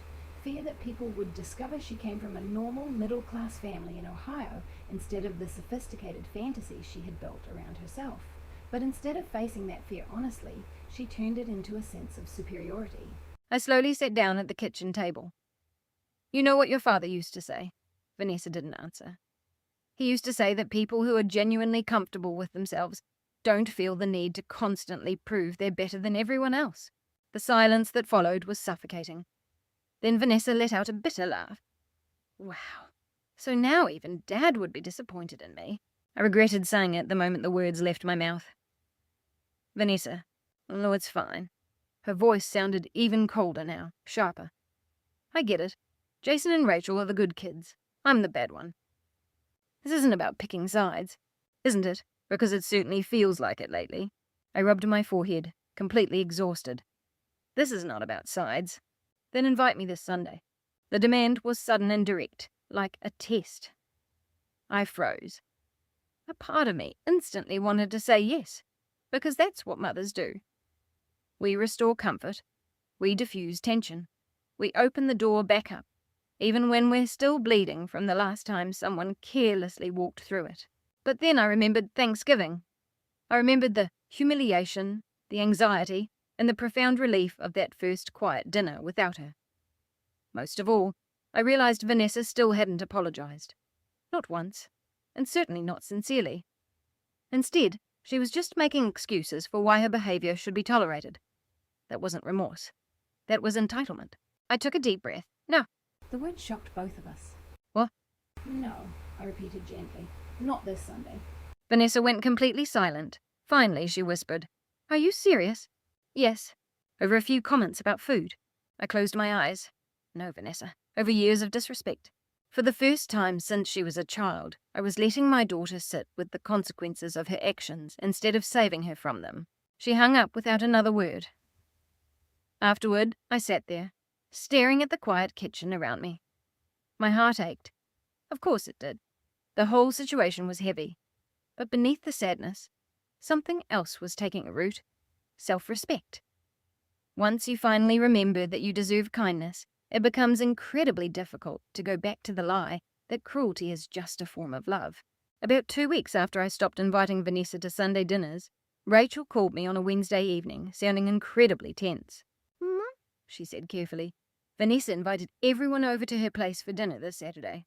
The hands I was using to fold laundry went completely still. "Everyone?" Yeah, she said she wants to host an official family dinner. Rachel's tone made me drop the clothes entirely. "What's wrong?" Rachel hesitated. "I think she's trying to prove a point." Deep down, I already knew she was right. Vanessa didn't do anything casually anymore. Everything had to be a performance, a showcase, an image. Despite that, I agreed to go. Not because I particularly wanted to spend an evening pretending everything was fine, but because a tiny part of me still held on to hope. That dangerous, persistent hope that never completely dies inside a mother. On Saturday night, I drove into downtown Chicago for the first time in nearly a year. Vanessa and Ethan lived in a luxury high-rise where every single detail radiated wealth. The lobby featured marble floors, golden lighting, and a doorman who stared just a second too long at my old winter coat before offering a polite smile. Suddenly, I felt entirely aware of everything ordinary about myself. My practical shoes, my department store purse, the tiny wrinkle near my collar that I could never seem to iron out. Lately, Vanessa had a way of making me feel exactly like that. Like a outdated system that desperately needed an upgrade. Jason and Rachel arrived at almost the exact same time. Jason shot me a quick look, silently asking if I was doing all right. I managed a small nod. When the elevator doors opened directly into Vanessa's apartment, the first thing I noticed was how beautiful everything looked. The second thing I noticed was how cold it felt. The place looked like a layout ripped straight from a magazine.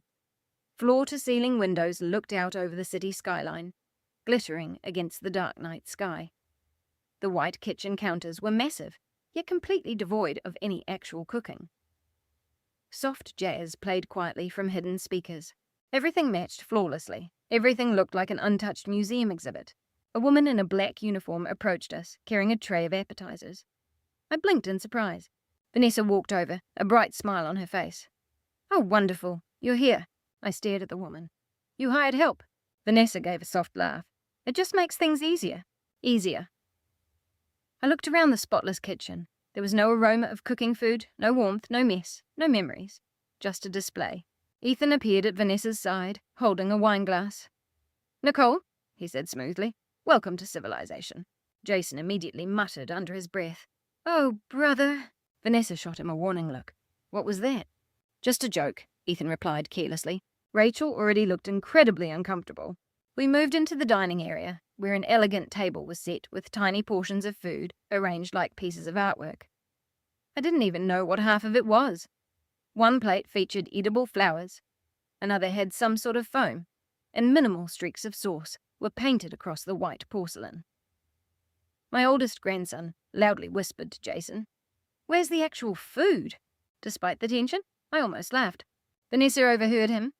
"It's modern dining," she explained proudly. The boys looked absolutely devastated. The dinner began awkwardly. The hired chef would occasionally emerge to introduce each course, using words like deconstructed and infused.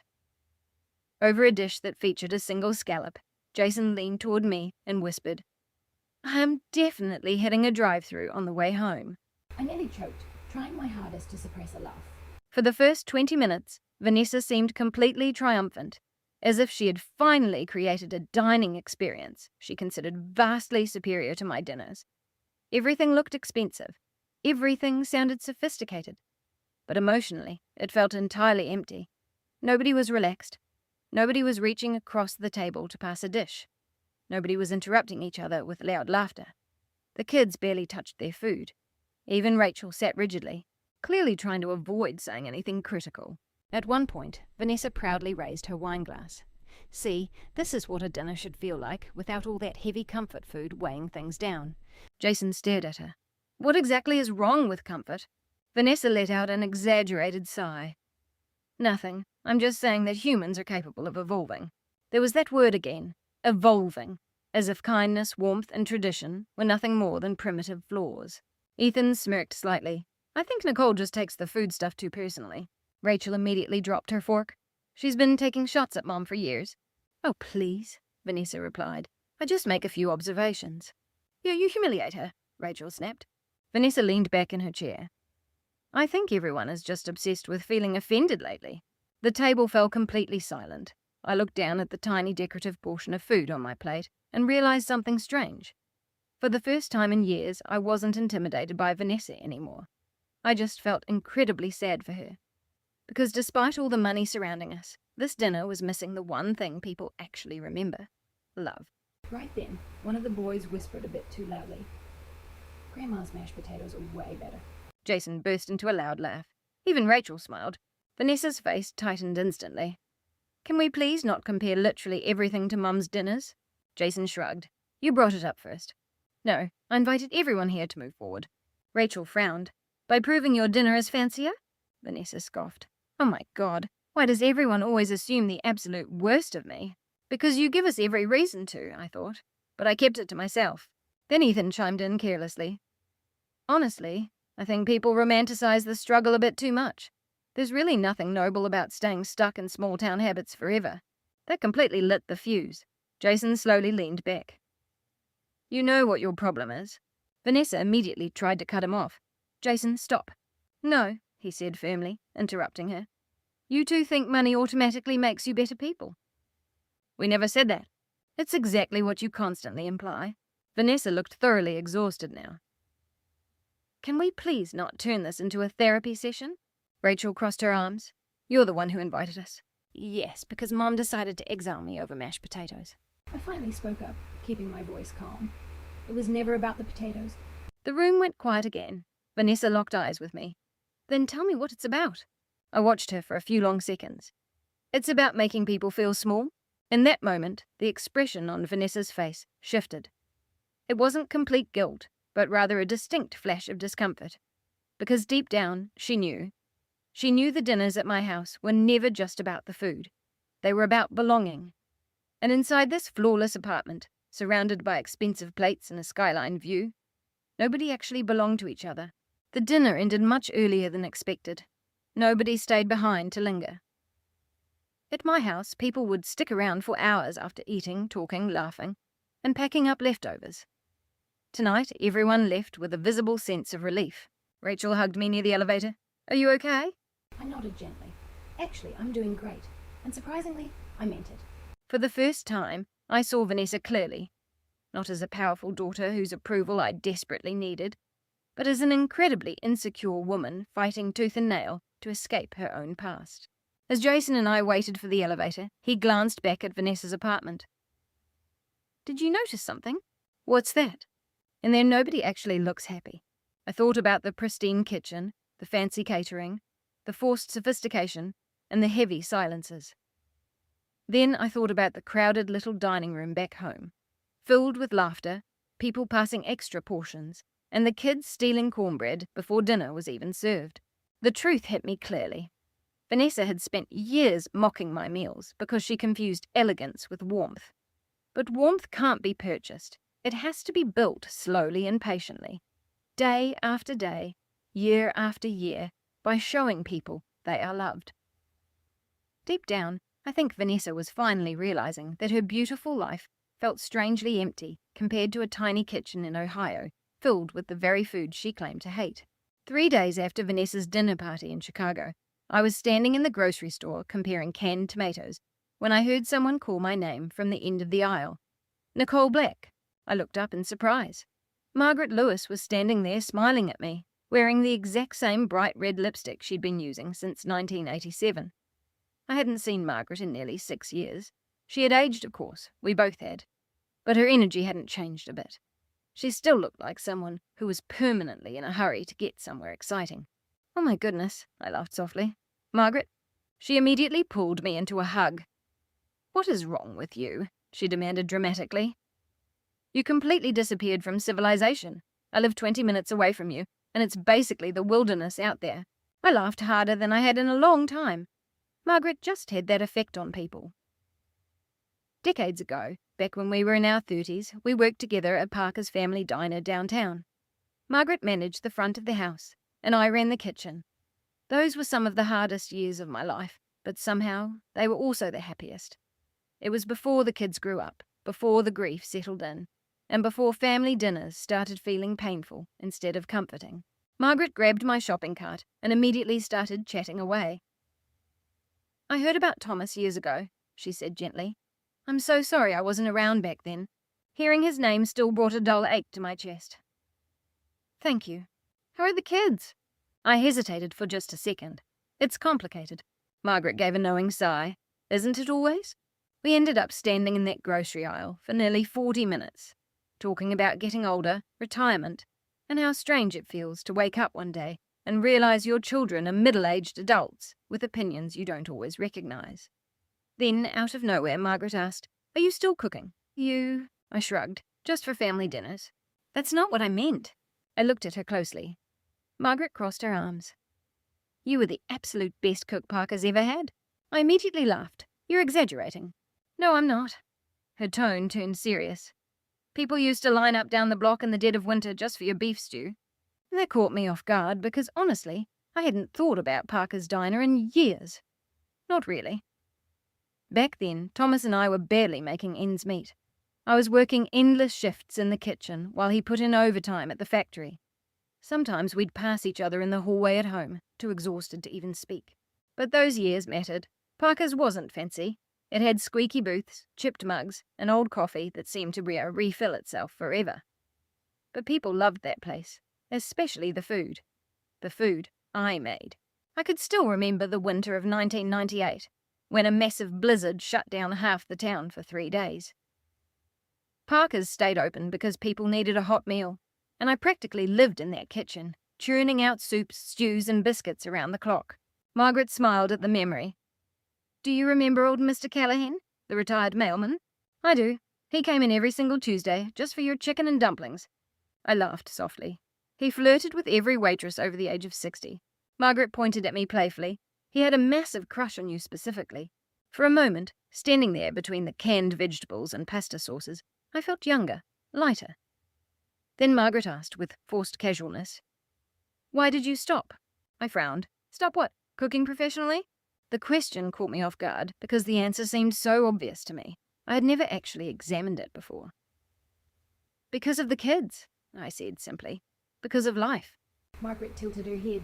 "You gave up a lot, Nicole." I shook my head immediately. "No, I chose my family."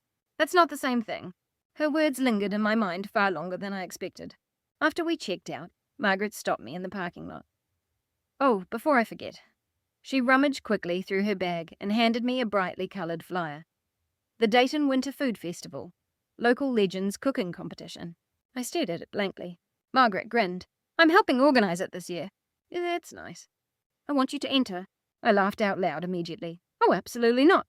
"Yes, Margaret. I haven't cooked professionally in decades." "So what?" I shook my head firmly.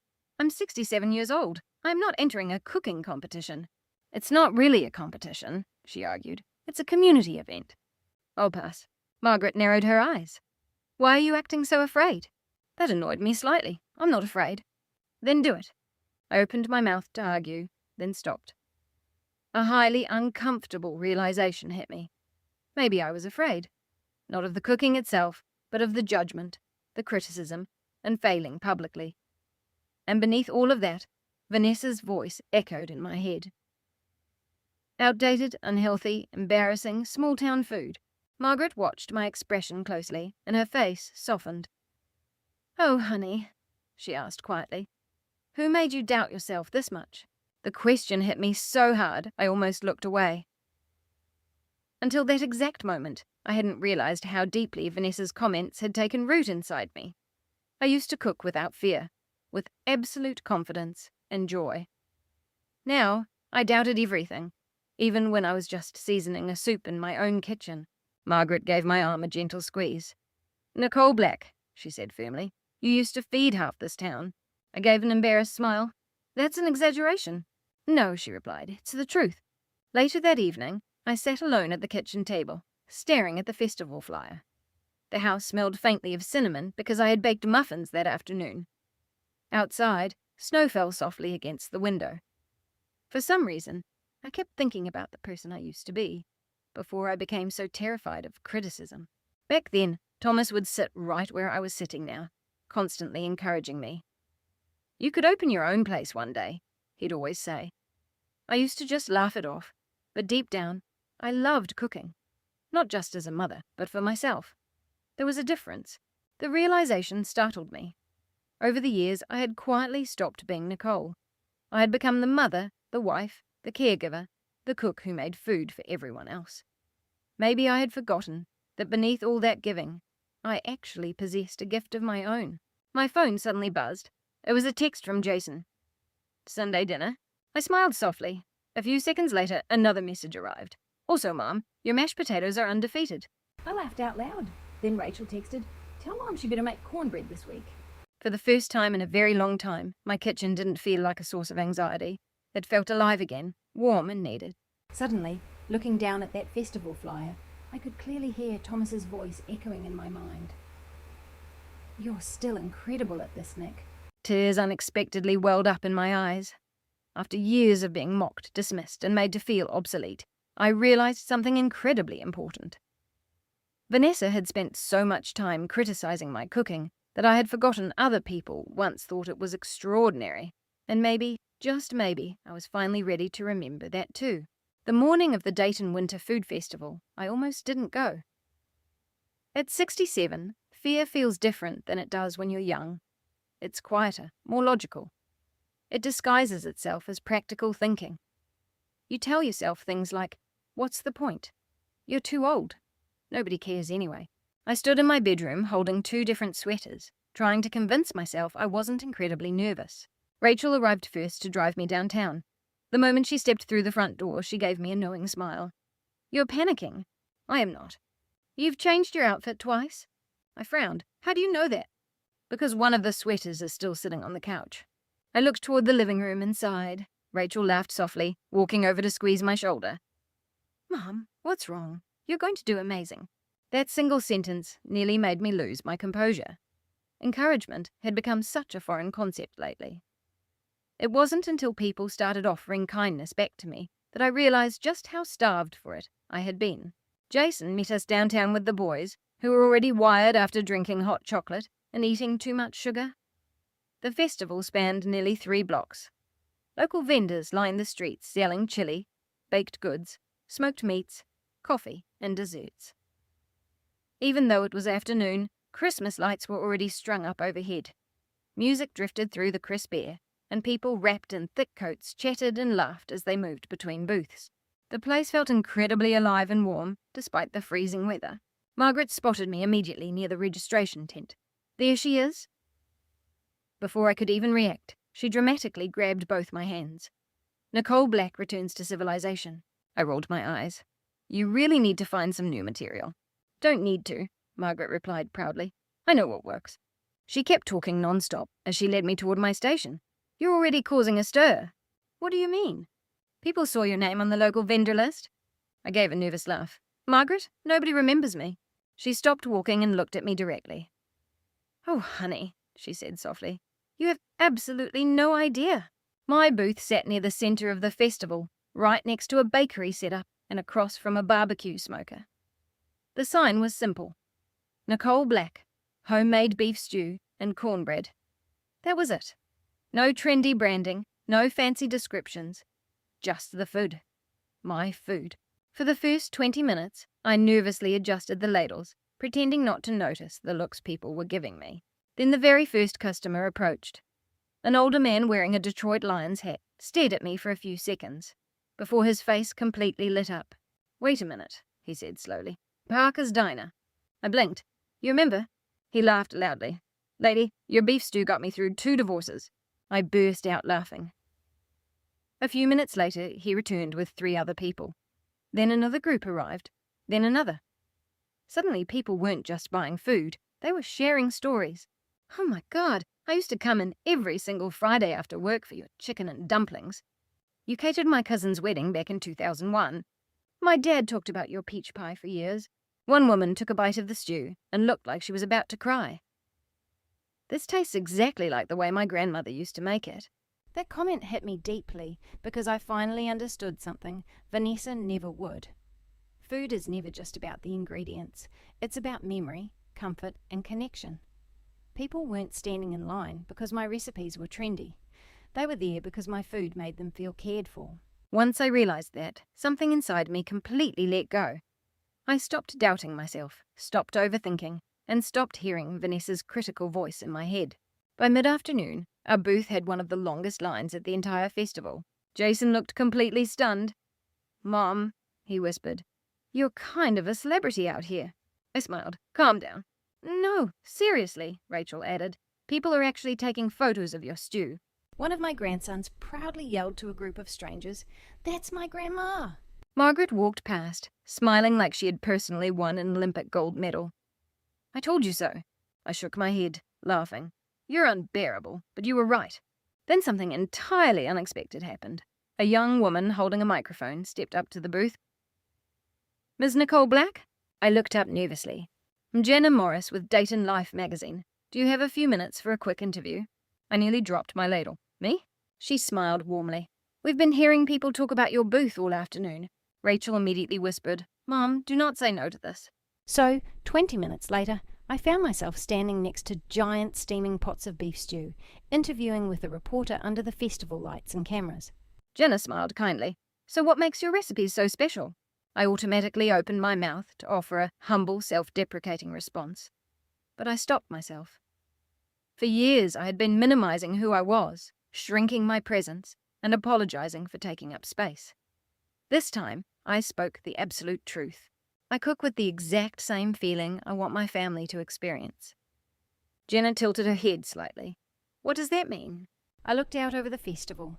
Families were laughing together. Kids were running through the crowd. Couples were sharing food. It means, I said softly, that food should make a person feel safe, seen, and welcome. Behind the camera, Rachel's eyes immediately welled up with tears. Jason pretended not to notice. Jenna smiled warmly. That's beautiful. Then she asked one final question. What originally inspired you to start cooking? I answered without even having to think about it. My husband, Thomas. It was always Thomas. I explained how Sunday dinners became a sacred tradition for us, how food kept people grounded during difficult times, and how certain recipes carried memories deeper than any photograph ever could. When the interview wrapped up, a few strangers standing nearby actually started clapping softly. I felt incredibly embarrassed, but completely thrilled. Beneath it all, I felt a wave of pride. Genuine pride. Not because people were praising my food, but because for the first time in years, I wasn't ashamed of the things that made me who I was. Around 6 p.m, Rachel looked down at her phone and completely froze.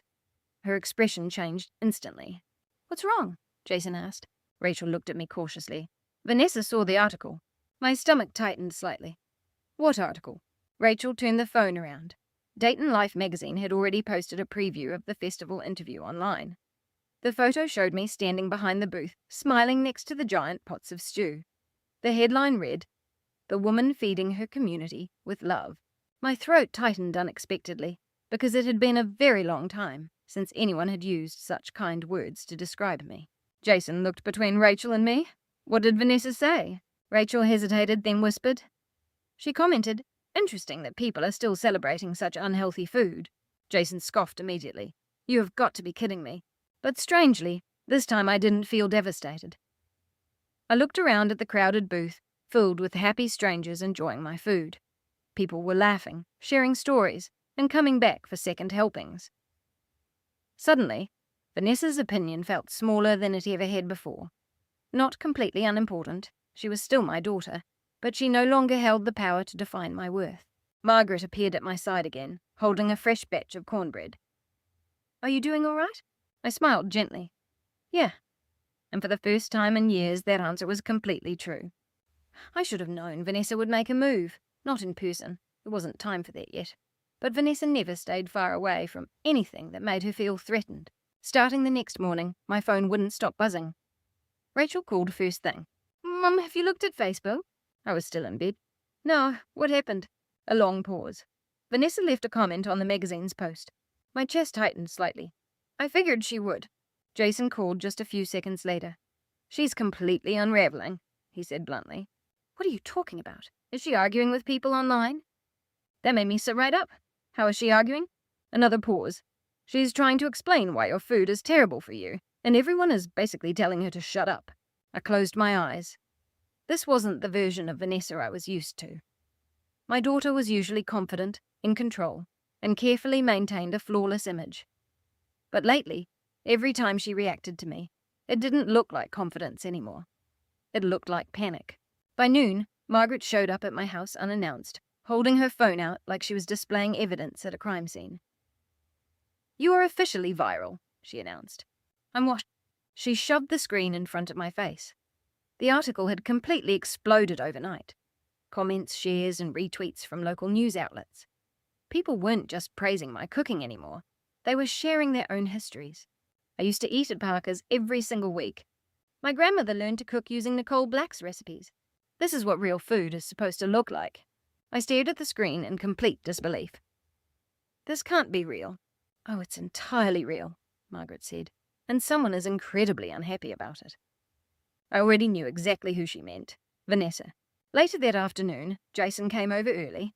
He paced around my kitchen like an explosive ready to detonate. "She posted again," he said. Rachel followed right behind him, clutching her phone tightly. "She's telling people this entire festival is just a nostalgia campaign." I frowned. What does that even mean? Jason gave a bitter laugh. "It means she hates that people can be happy without her approval." Rachel hesitated. "There's worse." I looked at her. "She brought up Dad." That made me freeze completely. "What did she say?" Rachel's voice dropped lower. She said, "People romanticize your cooking because they're emotional about the past. Dad wouldn't approve of calling unhealthy food a form of love." A dead silence fell over the kitchen. Even Jason stopped pacing. This was the first time Vanessa had openly weaponized Thomas's memory. It wasn't a joke or a passing comment. It was a deliberate, calculated attack. I slowly sat down at the kitchen table. My hands felt completely cold. Rachel immediately sat beside me. "Mum, she's just trying to get a rise out of you." But Jason shook his head. "No," he said quietly. "She's trying to rewrite everything." Those words lingered heavily in the air. Rewrite everything, because that was exactly what Vanessa had been doing for years. Rewriting our past, rewriting our identity, rewriting what love looked like, just so she could feel superior to it. Later that evening, I finally read the full post. Rachel reluctantly showed it to me. Vanessa had written a lengthy statement underneath a screenshot of my magazine interview. She called it the romanticization of survival cooking. She argued that nostalgia shouldn't be confused with quality, and implied people were being emotionally manipulated by comfort food. Then she wrote, "My mother was a good cook, but her generation confuses foods born out of necessity with actual cultural value." I read that sentence 3 times. Survival food? As if the meals I prepared during her childhood were nothing more than a hardship to be endured. rather than the very thing that sustained her. Jason leaned against the counter, shaking his head. She's completely lost it? Rachel nodded slowly. No, she whispered. She's just embarrassed. I looked up. There it was again. That word. Embarrassed. For years, I truly believed Vanessa was just embarrassed of me. But standing there, reading her words, the truth finally clicked. Vanessa wasn't just embarrassed of her mother. She was ashamed of where she came from. And I was the living, breathing reminder of the past she was desperately trying to outrun. I couldn't sleep that night. I kept thinking about her. Not the angry, mocking version of Vanessa she'd become, but the little girl who used to stand on a stool in this exact kitchen, helping me stir pancake batter. She used to call my cooking magic. What changed? At what point did success stop giving her pride and start making her feel so much shame? And how did I become the target for all of that resentment? The next morning, Margaret called again. Her voice was unusually heavy. Nicole, you need to see this. I drove over to her place right away, and she handed me her tablet. Vanessa had posted another update. This time, it was a photo of me at the food festival, but the caption was different. It read, "My mother has always been talented with traditional cooking. I just believe it's important not to mistake nostalgia for actual progress." And right below that, she added, "I support her success, but I don't support misleading narratives about health." Margaret let out a loud scoff. She just cannot let it go. But strangely, I wasn't even angry anymore. I just felt a deep, exhausting weariness. Because in that moment, I realized something critical. Vanessa wasn't fighting with me. She was fighting against the way the world was reacting to me. And she was losing. That afternoon, the story took another unexpected turn. Jason walked in holding his phone, a strange look on his face. "Mum, you need to look at this." I stared at the screen. It was the comments section under Vanessa's post. There were thousands of replies, but one near the top stood out. A man had written, "I don't know what your problem is, but I lost my wife 2 years ago. Nicole Black's beef stew was the only thing that made me feel human during that dark time. If that's survival food, then I hope I never stop surviving." Right below it, another person wrote, "My mom learned to cook from Nicole Black at Parker's Diner. She fed our entire neighborhood during the recession." And then a third, "You have no right to redefine a woman who literally fed half this town." Jason looked at me. She's completely lost control of the narrative. I stared at the screen in silence. For the very first time, Vanessa didn't look powerful to me. She looked completely isolated. I hadn't defeated her. The truth did. For the first time in weeks, I went to bed without a knot of anxiety in my stomach. But around midnight, my phone rang. It was Vanessa. I hesitated before pressing answer. "Hello?" Her voice was completely different this time. The sharp, sarcastic edge was gone. She just sounded incredibly tired. "Everyone is attacking me," she said immediately. I closed my eyes. "Vanessa, I didn't do anything. They are twisting every single word I say." I stayed silent. Then her voice cracked slightly. "Mom, I just don't understand why they're choosing you over me." That sentence cut deeper than any insult she had ever thrown at me. There was no anger or smugness in her voice. Just pure, genuine confusion. It was as if she honestly viewed love as a game, and she couldn't understand why she was losing. I took a deep breath. "It's not about choosing sides, Vanessa." "Yes, it is," she whispered. "No," I said gently. "It's about how you make people feel." The silence stretched over the line for a long time. Then she spoke so softly I could barely hear her. "Do you hate me?" My heart squeezed tight, because despite the humiliation, the pain, and the years of constant criticism, the answer was still no. But loving someone doesn't mean you have to accept their cruelty. "No, Vanessa," I replied honestly. I heard her catch her breath on the other end. "But I can't let you keep hurting me." Another heavy silence fell. Then she whispered something that shocked me. "I didn't mean to hurt you." For the first time in years, I heard a flicker of real emotion in her voice. It wasn't arrogance or superiority. It was fear. The fear of completely losing me.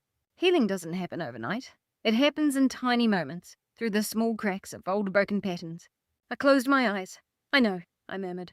And for the first time in a very long time, we didn't hang up on each other in anger. We ended the call in uncertainty.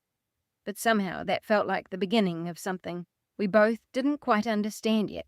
After that late-night phone call, 5 whole days passed without a word from Vanessa. No text, no comments, no passive-aggressive updates. Just total silence. And honestly, that quietness felt heavier than all her criticisms combined. At first, I tried to tell myself this was what peace felt like. But deep down, I knew better. Vanessa wasn't the type to just fade away when she lost control. She was recalculating. On the 6th day, Jason walked right into my house without knocking. The look on his face told me everything I needed to know. "Mom," he said immediately, "you need to sit down." My stomach dropped. What happened? He held up his phone. "It's about Dad." My hands went completely numb. Jason turned the screen toward me, showing a scanned image of old familiar handwriting. It was Thomas's. My breath caught in my throat. "I don't understand," I whispered. Rachel arrived a few minutes later, already wiping tears from her face. "She posted it online, Mum. She said—" She posted what? Jason looked at me cautiously. "A letter." The room felt like it was tilting. "What letter?" Rachel hesitated. "The one Dad wrote to her right before he passed." My knees buckled, and I had to grab the edge of the kitchen counter to steady myself. "No," I said flatly. "That's impossible." Jason nodded slowly. "She went through her old storage boxes in Chicago. Ethan found her." My heart hammered against my ribs. That storage box didn't just contain old memories, it contained deeply personal things. It held Thomas's private letters, his notes, and things he told me to give to Vanessa only when she was ready. I never forced her to read them because I trusted she would find them when she needed them. I never dreamed she would put them on display for the world to see. Rachel scrolled through the phone. Vanessa had posted the letter publicly with a caption that read, "My father wrote this before he passed.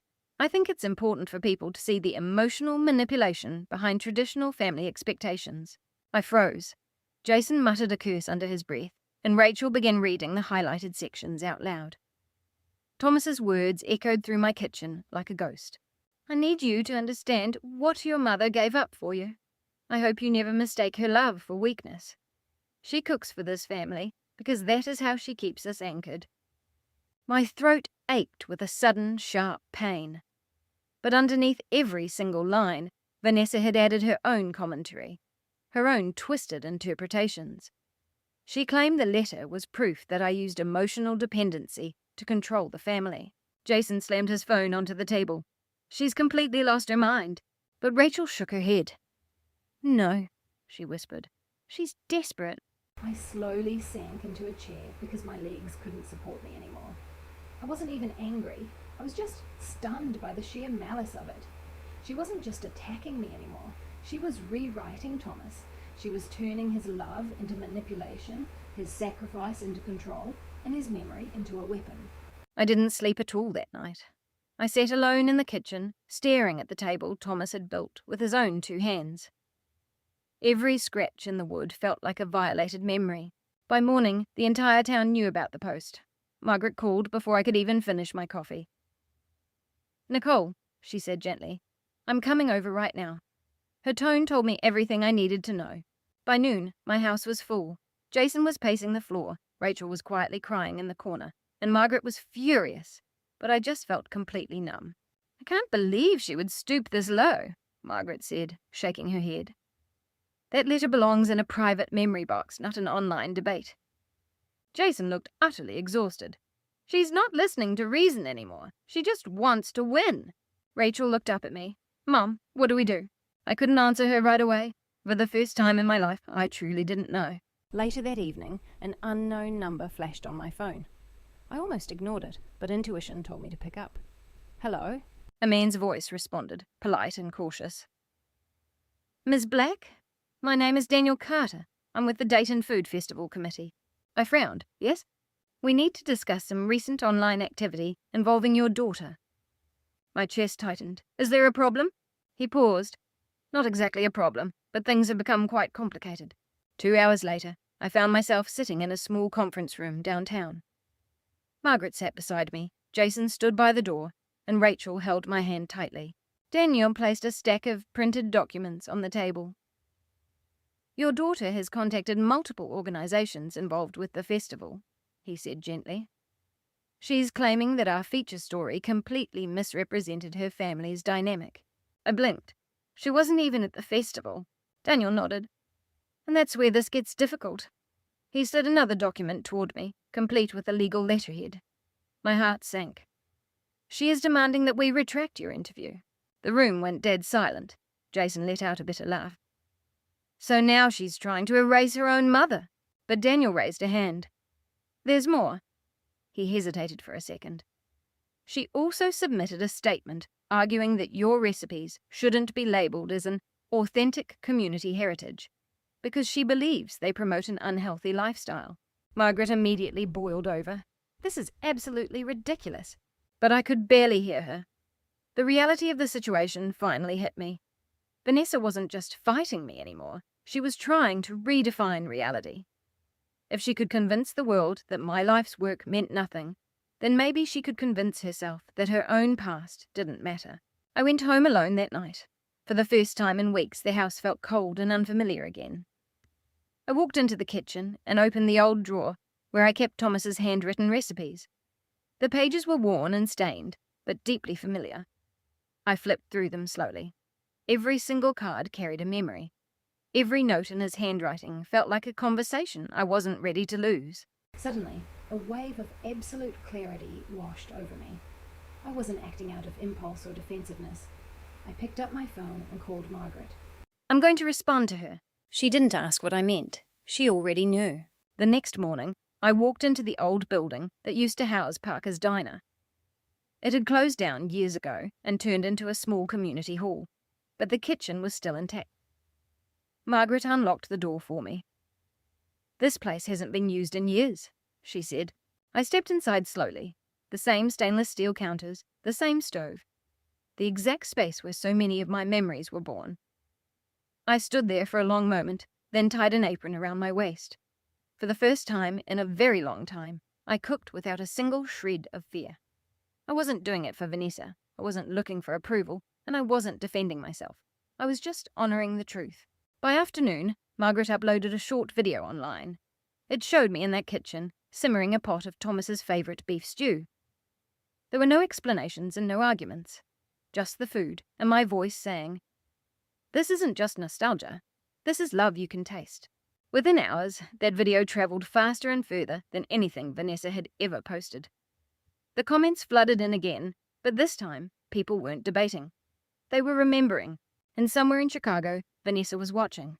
For 2 days after Margaret posted the video, I didn't hear a peep from Vanessa, but I could feel the pressure building, like a storm waiting to break behind a closed door. Jason noticed it too. "She's not done," he muttered one morning while helping me chop vegetables. Rachel looked up from the table. "She can't possibly keep escalating this, can she?" She let out a helpless, dry laugh. Actually, knowing Vanessa, I shouldn't be surprised. I didn't answer because deep down, I already knew the truth.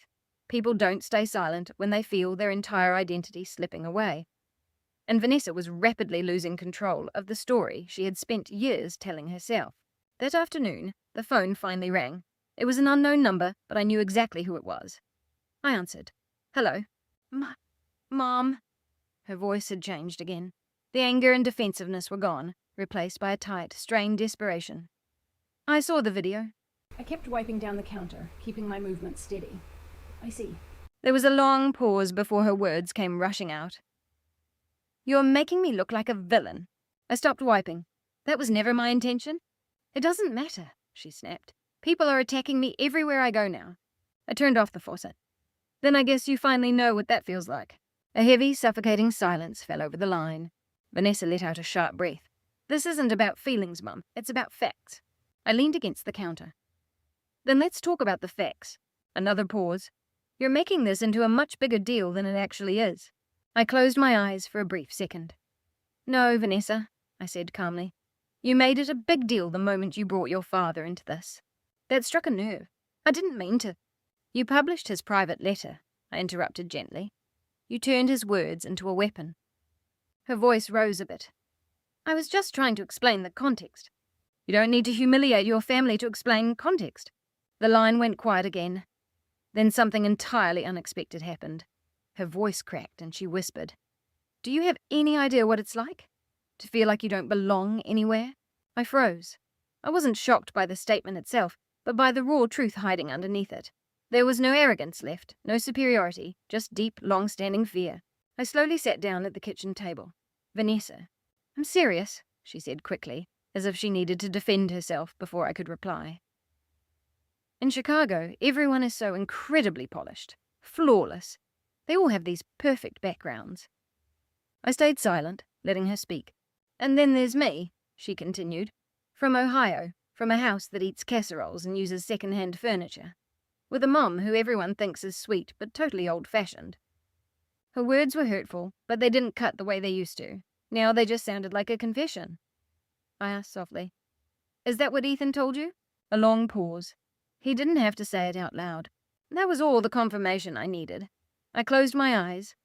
This wasn't just about Vanessa. It was about the pressure to fit into a world of artificial standards, an echo chamber that reinforced her deepest insecurities. I took a deep breath. You don't have to erase where you come from to be successful, Vanessa. Yes, I did, she said instantly. No, I replied. You chose to. The silence that followed lasted even longer this time. When she finally spoke, her voice was barely audible. I just didn't want to feel ashamed anymore. Those words hung heavily between us. Everything finally made sense. The constant criticism, the mocking comments, the emotional distance she kept putting between us. It wasn't confidence at all. It was her armor. I looked down at the worn edge of my kitchen table. You never had anything to be ashamed of, Vanessa. She let out a bitter, hollow laugh. You have no idea what people see when they look at us. I understand a lot more than you think. A pause stretched out. Then she asked a question I never expected to hear. Do you regret having me? My chest tightened instantly. What? If I'm so ashamed of where I come from, do you regret raising me this way?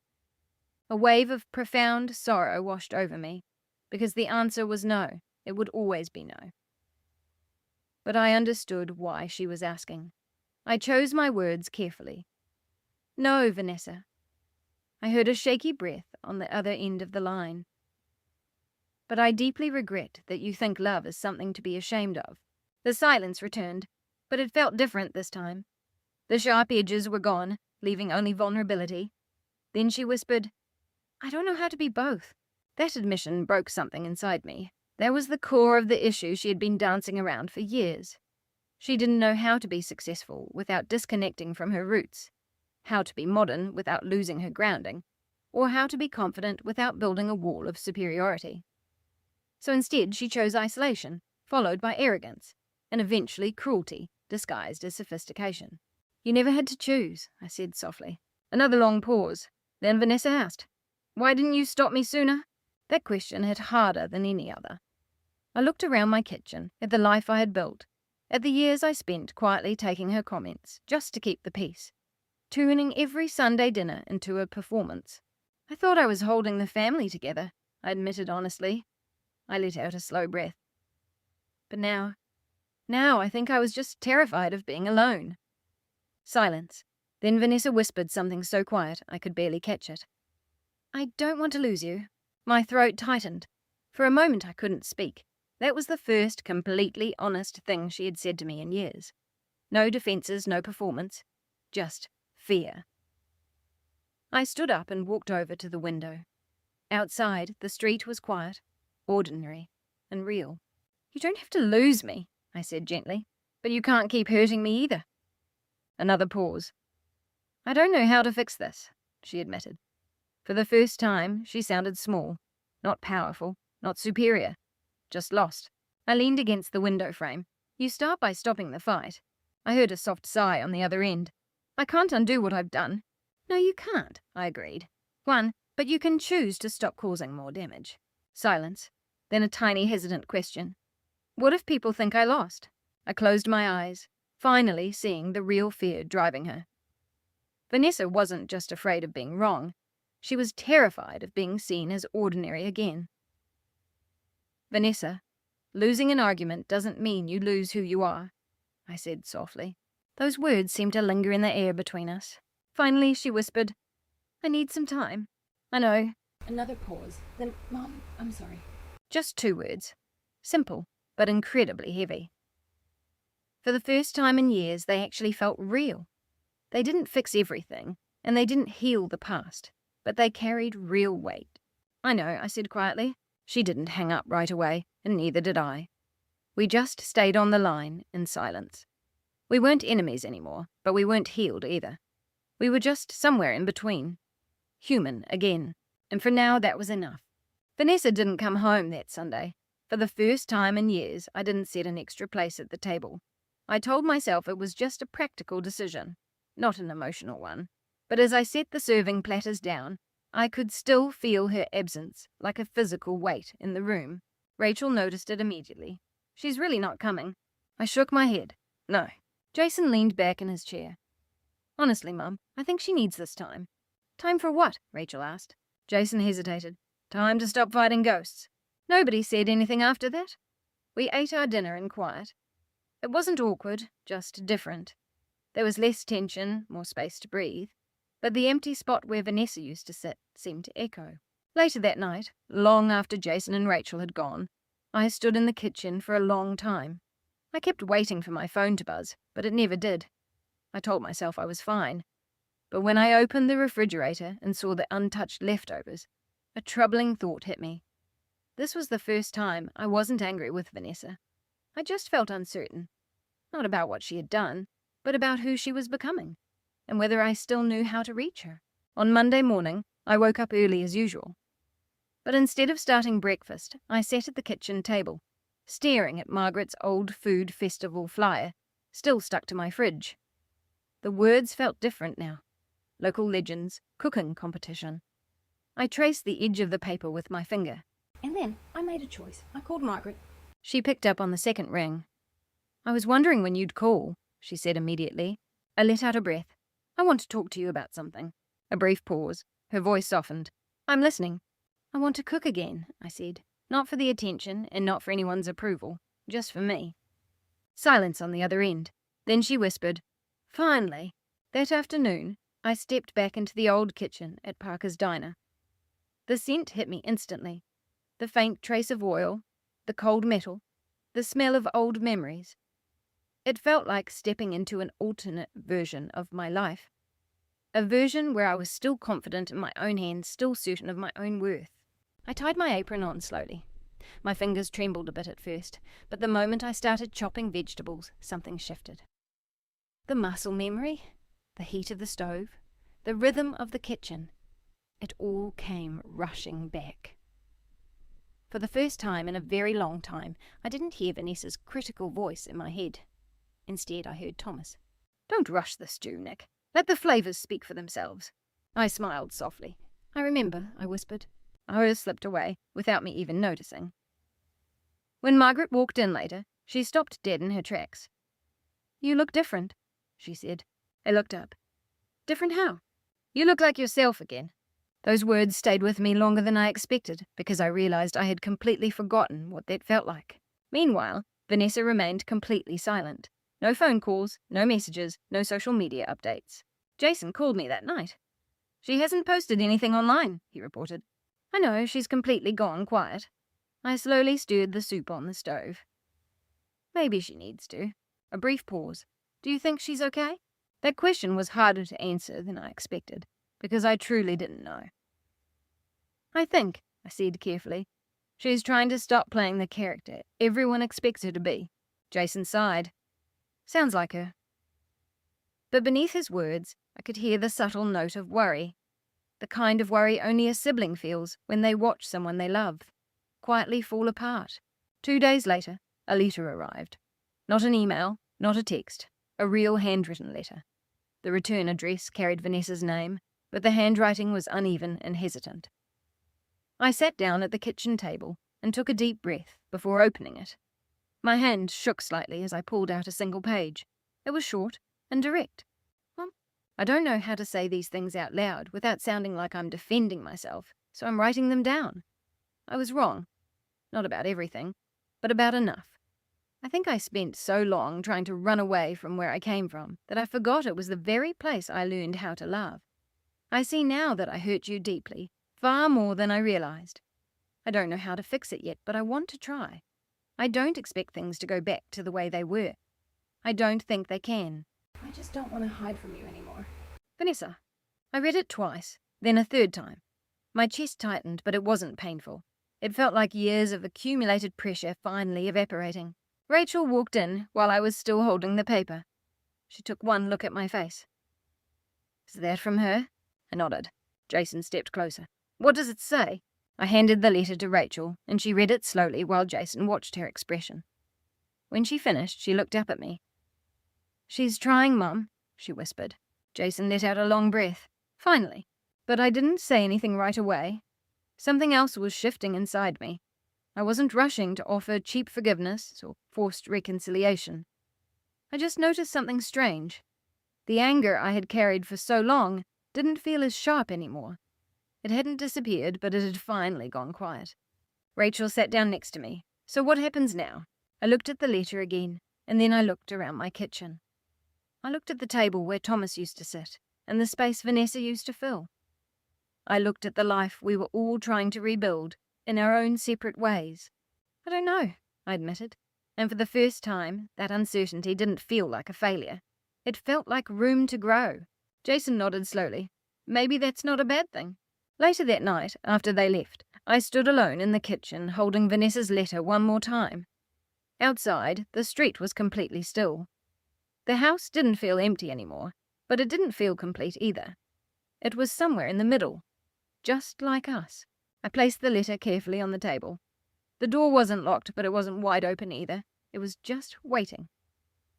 As I flipped off the kitchen light, I realized something I had never truly understood before. Healing doesn't arrive with a grand gesture. It doesn't fix everything all at once. It simply begins the exact moment you stop pretending that everything is perfectly fine. When Vanessa finally came back to my house after everything that happened, she didn't knock. She just stood on the porch. I saw her through the kitchen window while I was washing dishes. For a moment, neither of us moved. She looked different, not in her appearance, but in her posture. She looked less polished, less guarded. She looked like someone who had spent a long time thinking rather than performing. Rachel noticed her first. She's here, she whispered. Jason looked up from the table. Finally. I slowly dried my hands on a towel and walked to the front door. When I opened it, Vanessa didn't speak right away. Hi, Mum, she finally said. Her voice sounded much smaller than I remembered. Hi, I replied. A heavy silence stretched between us. Not hostile, just unfamiliar. She looked down at her shoes for a second. I wasn't sure if I should come. I nodded slightly. I understand. That response seemed to unsettle her more than anger would have. I wasn't pushing her away, but I wasn't pulling her in either. I was just standing my ground. Jason appeared in the doorway behind me, with Rachel right by his side. For a moment, the four of us stood in a strange, quiet bubble, like a family trying to remember how to fit back together. Vanessa finally broke the silence. I read your letter, she said softly. Dad's letter. I felt a slight tightening in my chest. She swallowed hard. There were a lot of things I didn't understand before. Jason crossed his arms, but didn't interrupt. Rachel stayed quiet. Vanessa continued. I thought success meant putting distance between myself and everything that made me feel small. She let out a short, nervous laugh.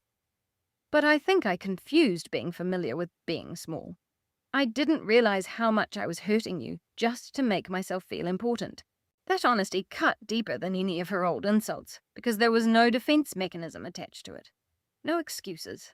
Just clear-eyed reality. I stepped to the side, opening the doorway a bit further. Would you like to come in?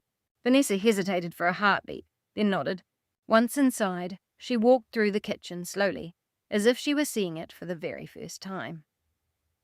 The same cabinets, the same table Thomas built, the exact space she used to dismiss without a second thought. Jason watched her every move, and Rachel stood just a little closer to me than usual. Vanessa finally took a seat at the table. She didn't take the head of the table, and she didn't carry her usual air of absolute confidence. She just found a spot and sat down. I don't even know how to begin fixing this, she admitted. Jason let out a breath. That's the first completely honest thing you've said in years. Rachel shot him a warning look, but Vanessa didn't get defensive. Instead, she just nodded slowly. I know. Another silence fell over the room, but it didn't feel heavy this time. It felt like an expectation, a quiet waiting. I sat down across from her. Vanessa, I said gently, She looked up at me. I don't need you to be perfect. Her eyes flickered. But I do need you to stop hurting me. Her face tightened instantly, as if the full weight of that truth had finally hit her. I didn't realize I was doing it, she whispered. I think you did, Jason said quietly from the corner. You just didn't realize how deep the cuts went. Vanessa didn't argue with him. That alone proved something had fundamentally shifted. She looked down at her hands. I spent so long trying to prove I was different from where I came from, she said, that I forgot I'm still a part of it. Rachel's voice softened. We never stopped being your family, Vanessa. Vanessa's breath hitched slightly. I know that now. The silence that followed wasn't empty anymore. It was filled with something incredibly fragile. Potential. Vanessa looked back at me. I don't expect things to just go back to normal. I nodded. Good. A faint, bittersweet smile touched her lips. Because I don't think I even know what normal means anymore. Jason leaned back in his chair. Then let's start with something simple. Vanessa looked over at him. Like what? He shrugged. Like just showing up, without trying to win anything. That gave her pause. Then she nodded slowly. I can try to do that. Rachel suddenly stood up from her chair. Well, you might as well stay for dinner then. Vanessa blinked in surprise. Really? Rachel offered a small smile. We already made way too much food. I looked across the table, at the space between us, at the area that used to feel like a battleground, watching it slowly turn back into a home. I made beef stew, I said quietly. Vanessa's eyes softened instantly. For a split second, I didn't see the sophisticated woman she had tried so hard to become. I saw the little girl who used to stand right beside me in this kitchen, spilling flour everywhere while she stirred batter and laughed. I remember, she whispered. Jason let out a theatrical sigh. Can we please hold off on the waterworks? I haven't even eaten yet. That completely broke the tension. Vanessa let out a genuine laugh, and then Rachel joined in. And suddenly, for the first time in years, we were all in the same room together without pulling each other apart. Dinner that night was quiet, not awkward or tense, just incredibly careful. Vanessa didn't criticize anything. She didn't perform. She listened, she asked questions, and she even offered to help clear the dishes. At one point, Jason caught my eye from across the table. I knew exactly what he was thinking. This single dinner didn't instantly erase years of pain. He was right. It couldn't. But it was a start. After dinner, Vanessa and I stood side by side at the sink. I don't really know how to do this part, she said softly. Which part? I asked. Just being here, without feeling like I have to prove something. I turned off the running water. You don't have to prove anything to us, Vanessa. She nodded slowly, then turned to face me. I'm so sorry, Mom. It wasn't a rehearsed apology, and there was no defensiveness built into it. It was just completely sincere. I studied her face for a long moment, seeing the vulnerability there. Then I nodded. I know. She let out a long, slow breath, as if she had been holding it in for years. I don't expect you to forgive me right away. I shook my head gently. That's not how true healing works. A faint smile returned to her face. So what happens now? I looked around my kitchen. I saw Jason and Rachel laughing quietly together at the table Thomas made. I looked at this life, cracked but definitely not broken. But we start small, so I said. Vanessa nodded. Okay. Later that night, after everyone had left, I stood alone in the kitchen once again. But this time, the room didn't feel empty. It felt like something had been quietly mended. It wasn't perfect, and it wasn't complete, but it had stopped breaking.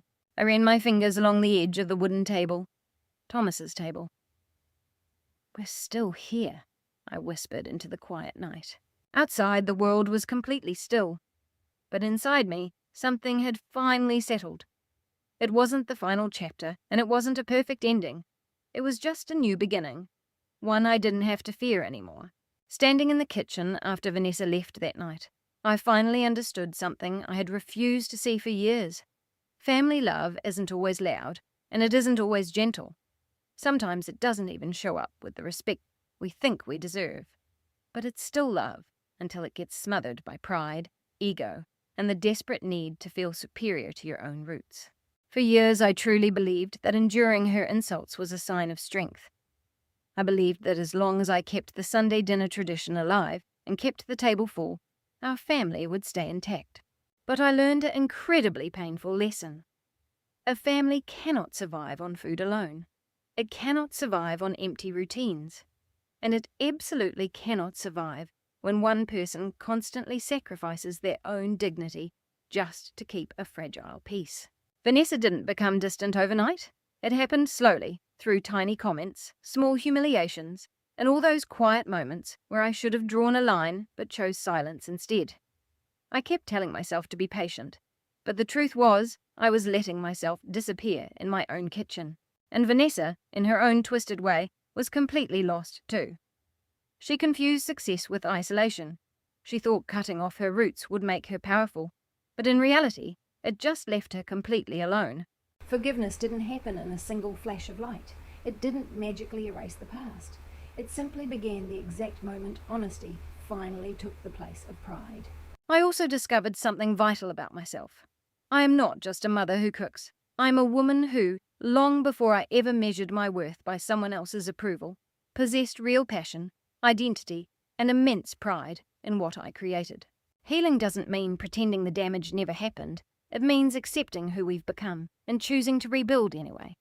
It's not perfect, and it takes time, but it's honest. If this story touched you, I would love to hear your thoughts.